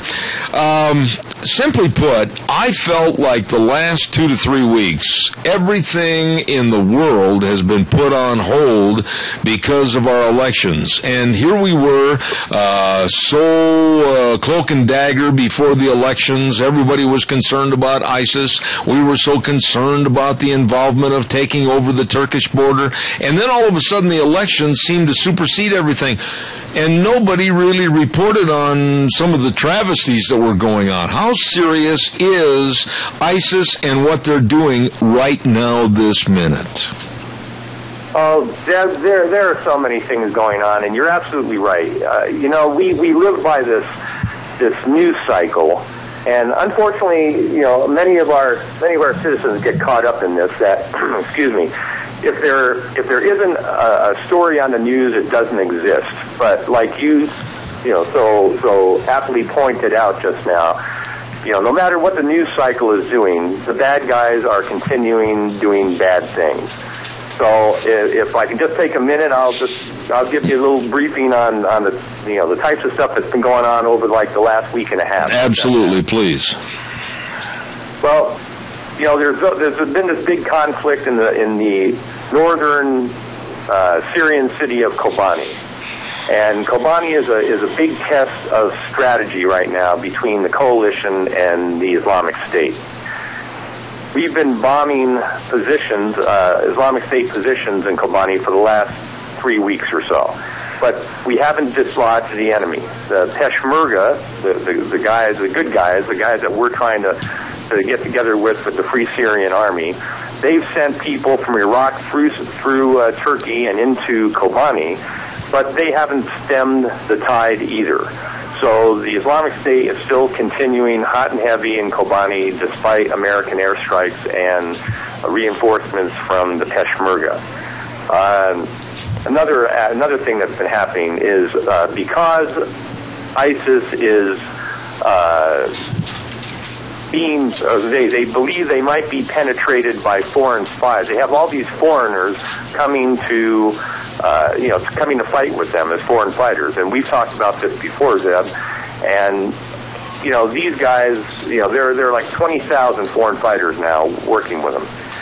As we talked about, I was suggesting, hey, if so many foreign fighters can go to this place, how come we don't have these guys penetrated? How come we're not sending spies in? Well, they must have heard us, Zeb, because now they've taken action to actually require all the foreign fighters coming to work with them to have at least one recommendation from a Islamic State linked cleric. And organizations that they do business with, like Sharia for UK and Sharia for Belgium and those sorts of organizations. Now, what's key about this particular story, Zeb, is that this puts to lie the concept that all these foreign fighters are disillusioned, Muslim kids who are sitting up in darkened rooms looking at their laptops and getting self-radicalized, and then one day, getting the inspiration, hopping on a plane and going to join the jihad. As we've talked about before in your program, there's always the human element, there's always an organizational element. Oftentimes the Muslim Brotherhood is involved, and when we find out now that ISIS is requiring recommendations from organizations like Sharia for Belgium, Sharia for UK, and clerics from known radical mosques. That sort of puts the lie to that. Let me ask you a question there, Brian. At the same time that they're fighting in Kobani, of course, they're fighting on different fronts in Iraq and throughout Syria. They've seized the majority of the Sha'ar gas fields in eastern Syria. That's a bad thing because they can then turn that production. Excuse me. They can turn that production into money. Then that's another cash cow for them. A very horrible aspect of the story here this morning is that the Islamic State has published a price list for its Yazidi and Christian slaves, especially Yazidi and Christian women. This is just as horrendous. They're selling, female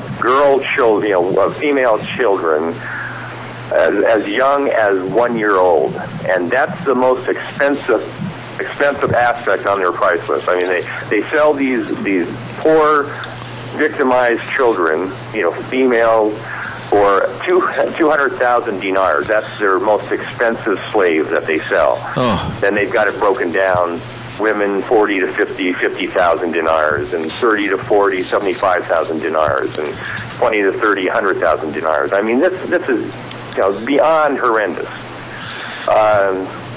The outgoing head of Interpol, the International Police Organization, has just made a statement that the foreign fighters going to Turkey, going to fight with the Islamic State, have been traversing Turkey. Everybody knows that. So they've put extra security precautions at the airports in Turkey. Well, these guys are always very adaptable. The bad guys are always very adaptable. And what they've done now is they're going and infiltrating into Syria through cruise lines.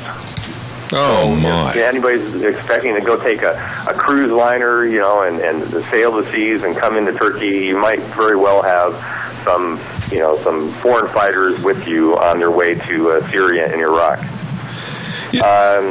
There was a report a couple of days ago, Zeb, that the head of the Islamic State, Abu Bakr al-Baghdadi, might have been wounded or even killed in a U.S. airstrike. I think the U.S. is stepping back from that now. They can't confirm anything. They did hit a convoy, and they did hit a meeting of ISIS leaders, which is a good thing. But I don't think it's going to pan out that Abu Bakr al-Baghdadi was one of them. Oftentimes we get this reporting through Iraqi sources, and I don't know if you remember. Do you remember a guy by the name of Baghdad Bob? I do. I do. Yes. Yeah. Well, ever since then, any intelligence officer, thinks about 5 times before he reports anything that's put out by an Iraqi source, because the Iraqis are just not dependable as sources, and they often put out news reports that they've made a great victory against the Islamic State, or whatever they're reporting on, and it's just not factual most of the time. So this information comes from Iraqi sources in Anbar province. And I put it up on my Twitter account saying it hasn't been confirmed yet, but here's the deal. And I don't think that's going to turn out that we got Abu Bakr al-Baghdadi, but nevertheless, the report is out there. Yeah, let me ask you this, Brian. If I could just jump in here for a second, I've got a break I have to acknowledge at the bottom of the hour, and I'm going to ask you to stay on the line with me, and we'll go through the break. But prior to that break, I had a question. You said about these kids and the selling of these children. My goodness, what about these other children that are leaving the United States for their involvement with ISIS? Can't they see the horrors that are being perpetrated by ISIS? Why would they ever want to get involved? Well, they absolutely can, Zeb, and it's a perfect question, and that question's been asked before about, well, how can like these European women, flood into Syria and Iraq to be part of the whole Islamic State when they're so terrible, they treat women so terribly. But the thing is, in their ideology, they're not being treated terribly. The enemy women are being treated terribly, and they regard the Yazidi and the Christian women that they're victimizing as infidels, and so it doesn't matter. They are the enemy, and you can do whatever you want to the enemy. You now possess them with your right hand. That's how they refer to it. You possess them with your right hand, and they are dispensable. You can use them any way you want. So it's absolutely terrible, but that's why these young women are still flooding into Syria and Iraq and not taking any of that into account. No. They're on the winning side as far as they're concerned, and those other women are the enemy. We're going to ask you to be patient for about 2 to 3 minutes, Brian, please, and we're going to have a hard break with some announcements. We'll be right back with more Brian Fairchild right here on our program for this morning. Don't go away. Thanks, Brian. I'll be right back with you. And now, back to Zeb at the Ranch on AM 1230 KBAR. To reach Zeb, call 436-2244 or toll free 1-866-927-4587. And now, here is Zeb Bell. We won't waste a minute. We'll get right back to our phone conversation with Brian Fairchild, a former CIA operative that has been there and done that and absolutely knows what's happening with terrorism around the globe. Brian, before the break, we were talking about literally ISIS is buying or literally stealing and selling people all around the globe. Who are they selling them to and why? For what purposes? Well, there's just about every purpose you can think of, Zeb, including for, as sexual slaves. Right. And the market is Syrians, Iraqis, but also Gulf Arabs. Oh my! And in fact, the selling of slaves is one of their cash cows. I mean, that's one of the main ways that they raise revenues. I mean, they've got oil, they've got antiquities that they sell. They have taxes on the people. They're running a mini-state. They're running a government, if you will. And so they tax the people. They tax the bread sellers and so forth and so on. And one of the ways they make money, and apparently quite a lot of money, is through selling the slaves that they capture. And many of the Gulf Arabs, from Saudi Arabia, Lebanon, Jordan, the United Arab Emirates, a lot of the Gulf Arabs in the area, buy those slaves. So it's a horrendous situation. Well, what we're looking at and listening to is evil personified. This is a day-by-day growth of a cancer that's taking over a large section of the world, and still the naivete of the American public. I ran into some people here the other day, as a matter of fact. They said, well, that's over there, and it's not here. Brian, what does it take to get people aware and cognizant that, yes, it could be here. It maybe well is here right now. Well, it is. I mean, it's a provable fact that it is here. Many of the American people, are judging this by, we're not having pitched battles out of trenches in Poughkeepsie, New York. But these guys are here, the ideology is here, the organizations are here. We have numerous folks who have left this country and gone to fight for them. We got a lot of Somalis out of, Minneapolis and places like that who have gone to fight for them. We have, according to the FBI, and the FBI doesn't really know for sure, Zeb, because we don't really have very good intelligence on all of this. But there's anywhere from 200 to 300 American citizens there fighting for those guys now and supporting the sale of slaves and beheading and killing captives. I mean, this is bad stuff. These are bad people, and they will come back here. And when they come back here, they'll most likely conduct attacks. But when it comes to the American people, Zeb, we had 9/11 happen, and for a couple of years, everybody was, this is bad stuff. And then we just that slipped into kind of irrelevancy. It's like if we don't have a 9/11 every day, then we must not have a problem anymore. And that's a disturbing trend within the United States. Are we, excuse me for coughing, but are we a nation right now that is way too comfortable. In other words, since 9/11, like you said, we've turned into a personality of acceptance. Oh, well, that happened then. This is today. Are we that naive as a society? Is it because of our education system? Is it because of our politics? What is the reason that Americans can't remember? Well, I think one of the reasons is as we don't really have, and we've never really had a cogent policy or a cogent educational system. That's not the right way I'm framing that. We haven't had a government, and this goes back to the Bush administration too. We've been engaged, we've gone to war, but we haven't really had a government that has sat us down and explained this problem to us. Mm-hmm. I mean, I'm sure that you can remember, Zeb. I certainly can remember. I can remember, Ronald Reagan coming on TV and sitting down before the American people and explaining the problems to us. Right. Here's the problem that we have, my fellow Americans, and here's what we've got to do. This is why it's important to us. Well, when's the last time you heard, President Obama or saw President Obama out of the Oval Office sitting down and explaining why the Islamic State is a bad thing? Why Islamic radicalism is a bad thing, why it's a strategic problem for the United States, and what we need to do to defeat it. There hasn't been. There's never been. And so the American people hear it as a news item. You're watching the news in the evening, and there are your sports scores, and here's Justin Bieber doing something, and oh, by the way, there was an attack, and there are some slaves being sold in Iraq.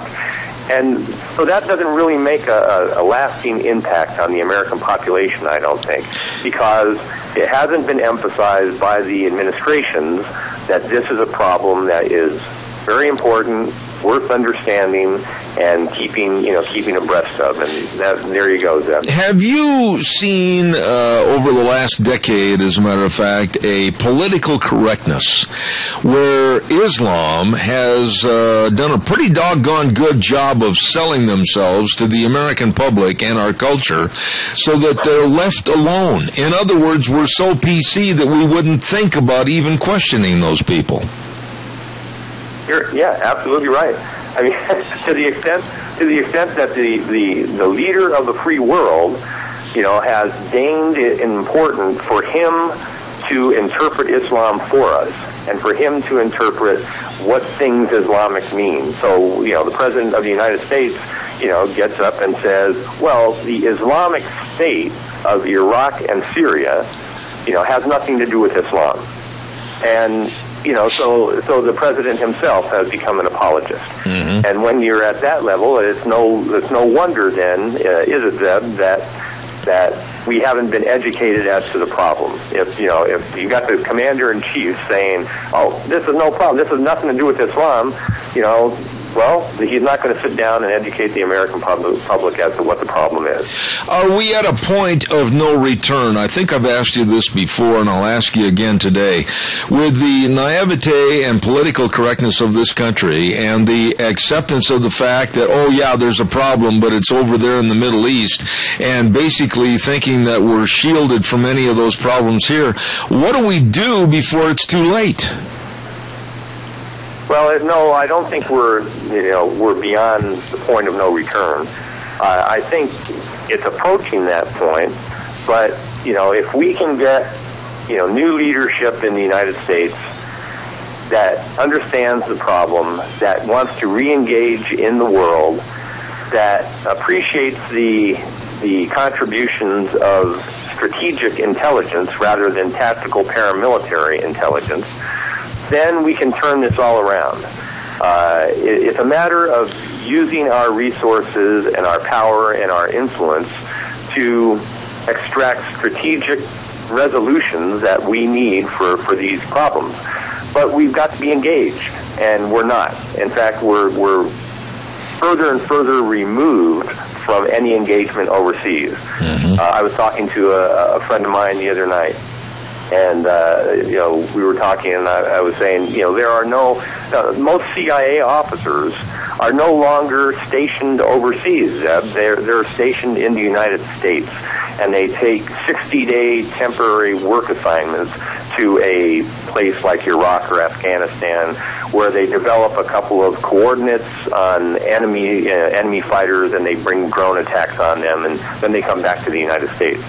And if you're not engaged, if you don't have ground truth, if you don't have somebody on the ground who understands the culture, the religion, the governments, he has contacts, he's got networks through through that region, you're not ever going to get strategic intelligence. And so that's one of our major problems, is we don't really have a world-class strategic intelligence capability anymore, and that's been plaguing us for ever since the fall of the Soviet Union, Zeb. You know, and this is, I'm not trying to be facetious at all, but I'm sure you and I are pretty close to the same age. We remember the old Mad magazine with the cartoon on the inside, Spy versus Spy. Remember that? Yeah. And basically, we've kind of lost that. We, according to other people that I've talked to, that have been on this program, and especially yourself, what happened to our preservation of knowledge and knowing what the other bad guys are doing? Why did that ever start to be diminished? We need that to protect ourselves, our borders, and our allies. Well, you're absolutely 100% correct, and as we've talked about before on your show, and as you know, I've written analyses on this very topic. The strategic capabilities, the strategic intelligence collection and analysis capabilities of the United States just really aren't there, and our national agencies have become one-trick ponies. Just focused on counterterrorism. They've taken counterterrorism as their primary target and their primary responsibility. But there's a whole world out there, Zeb. There's China. There's the rise of Russia and the recreation of the Cold War in Europe, Eastern Europe now. There's the rise of China, which is becoming the predominant power in East Asia. There's the whole turmoil throughout the Middle East. And all of this, Zeb, is not just terrorism. I mean, you have to understand the world. You have to have a deep strategic understanding of the world in order to understand what your goals are in that world as the United States government. What you want and how you go about getting that. And you can't do that without understanding the world, its peoples, its cultures, its religions, its economics, and so forth and so on. I mean, it's just not possible. And we've allowed it to get away from us because the Soviet Union fell, and we said, well, we don't need that capability anymore. And now we see just how dire that capability is. How dire need we have for it. Is this, would you put most of the blame on this administration, the Obama administration, or would you start at an administration or two beforehand? Whether it was Clinton, whether it was Bush, whether it's now Obama, has there been this laxity for other reasons other than what we're aware of? Well, it's not all of Obama's fault. But Obama has made the situation worse. But the situation started in 1991 with the fall of the Soviet Union. Mm-hmm. And with the fall of the Soviet Union, basically people said, well, we don't really need a CIA anymore because, way to go, fellas, you won the Cold War. Way to go. Did a good job there. But now we need to reap the peace dividend. And you guys just hang in there. We don't need so many of you anymore. We don't really need you all around the world. We don't really need you understanding the world so much. But you guys hang in there in case we come up with a few things to throw your way, and we'll have that capability. And we went off on, hey, if we go and deal with China, and we have business relationships with China, well, that's all we really need to do. We'll bring them into the family of nations by doing business with them, and they'll be just like us, and we'll be happy campers. Yeah. And we took that kind of an approach to the world. Now, where Obama's made it worse is that not only, are we just simply and singly focused on counterterrorism and only basically Al-Qaeda within the terrorism realm, but we have an administration that has actually sided with the Islamists and created, through Presidential Study Directive 11, created a policy of supporting the Muslim Brotherhood in the Middle East, against our allies like Hosni Mubarak in Egypt that we dealt with for 30 years. And then, to make things even worse, they've enjoined the security agencies from doing anything and training anybody about the Islamist problem. So you can't even use the word Islam and terrorism or jihad. If you're in the FBI or you're in CIA, that's not what you do, and Islam has nothing to do with it. So they've actually created a situation where you're not allowed to discuss the most obvious problem facing the United States government today. So, I'd have to say it didn't start with Obama, but he certainly made it worse. One final thought here, Brian. I'm almost out of time. I've got about 2 minutes left. The letter supposedly to Iran and the Ayatollah, with Obama trying to push maybe something under the table as far as a co-working union with Iran. What in the world is he trying to do? Yeah, well, here's a major problem. If you look at Obama's policies fairly early on, even before he was elected, if you remember during the debates, he would debate with Hillary Clinton, for instance, and say, well, what we've got to do is we have to open dialogue. We have to talk to these people. We have to talk to these people, and then we'll work out all the problems and so forth and so on. And, he's been sort of Iran-oriented since before he was elected. And if you look at all of our allies around the Middle East, they're pretty much convinced that Obama's on Iran's side, and they can't believe it. So they're forming their own coalitions and their own strategic relationships, even to the extent to where these Middle Eastern countries who thought Israel was the worst enemy in the world that they could possibly have now joined with Israel because it's in their national interests against Iran. And those same coalitions are basically against the United States because they can't depend on us anymore. So we're in a world of hurt. Absolutely, and this is the man to tell us about it. Brian Fairchild, I just can't thank you enough for what you've done and been a friend of this program. God's blessings to you, and thank you so much, and I'll be in touch to have you back. Thank you again. Always a pleasure, Zeb. Talk to you later, brother. Thank you, sir. Appreciate it. Wow. I mean, he knows what's going on because he's been there, and he knows the principles of the problem that are involved. Thank you very much, Brian. We appreciate it. We're going to have a weather forecast real quick, and then I'm going to have to scoot. Scarrows Meats, the sponsor of the weather this hour, 331 North Road, Jerome, selling taste one bite at a time. How does a smoked ham or a smoked turkey sound for Thanksgiving? Oh, my goodness.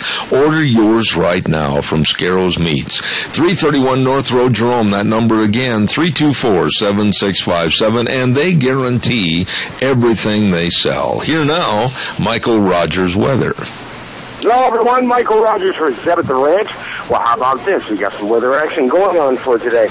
You got the, I can go ahead and say this. You got the vortex going, which means it's going to be cold, and you're going to see sun and clouds, a little bit more clouds than sun, 35 for the high, and you're going to get down into the teens for tonight. Now, what I'm really looking at as we work our way toward the week is the possibility of the big S word, but I'm not going to just say anything until I know for sure. But other than that, the vortex is going to be working as advertised. It's going to be chilly. Might need to pull a sweater out for today. Enjoy the weather.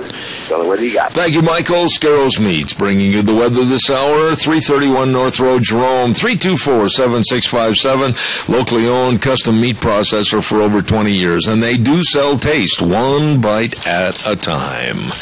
Also, I want to say thank you again to our major sponsor, and that's your Magic Valley Les Schwab Tire Centers, all 7 locations serving you, and they're asking you, are you ready for winter driving? Yes. Have you got the right kind of traction tires? Do you have the tires pinned for studs? Do you have your tire chains? Do you have a good battery, one that's going to be reliable? Do you have shocks and struts, front end alignments? And do you have brakes? Good brakes. Well, they can offer all of these services to you at your Magic Valley Les Schwab Tire Centers with Lane and Rupert, Dave on Blue Lakes and Twin, Mike and Buell, of course, Mike and Jerome, the Twist family in Paul, John on Poline in Twin Falls, and Randy on Overland and Burley. The best for winter driving, your Magic Valley Les Schwab Tire Centers. Gina, I'm going to ask you a favor. If I could please kind of wrap things up and get on the road, I would be in debt to you, my dear. Already got it planned out, and you're ready to go. Thank you much. Ladies and gentlemen, until tomorrow at 8:06, Zeb at the Ranch, and the way things were are the way things ought to be. Got to run for a luncheon speaking engagement, and then we'll be back tomorrow morning. God bless. Have a great day.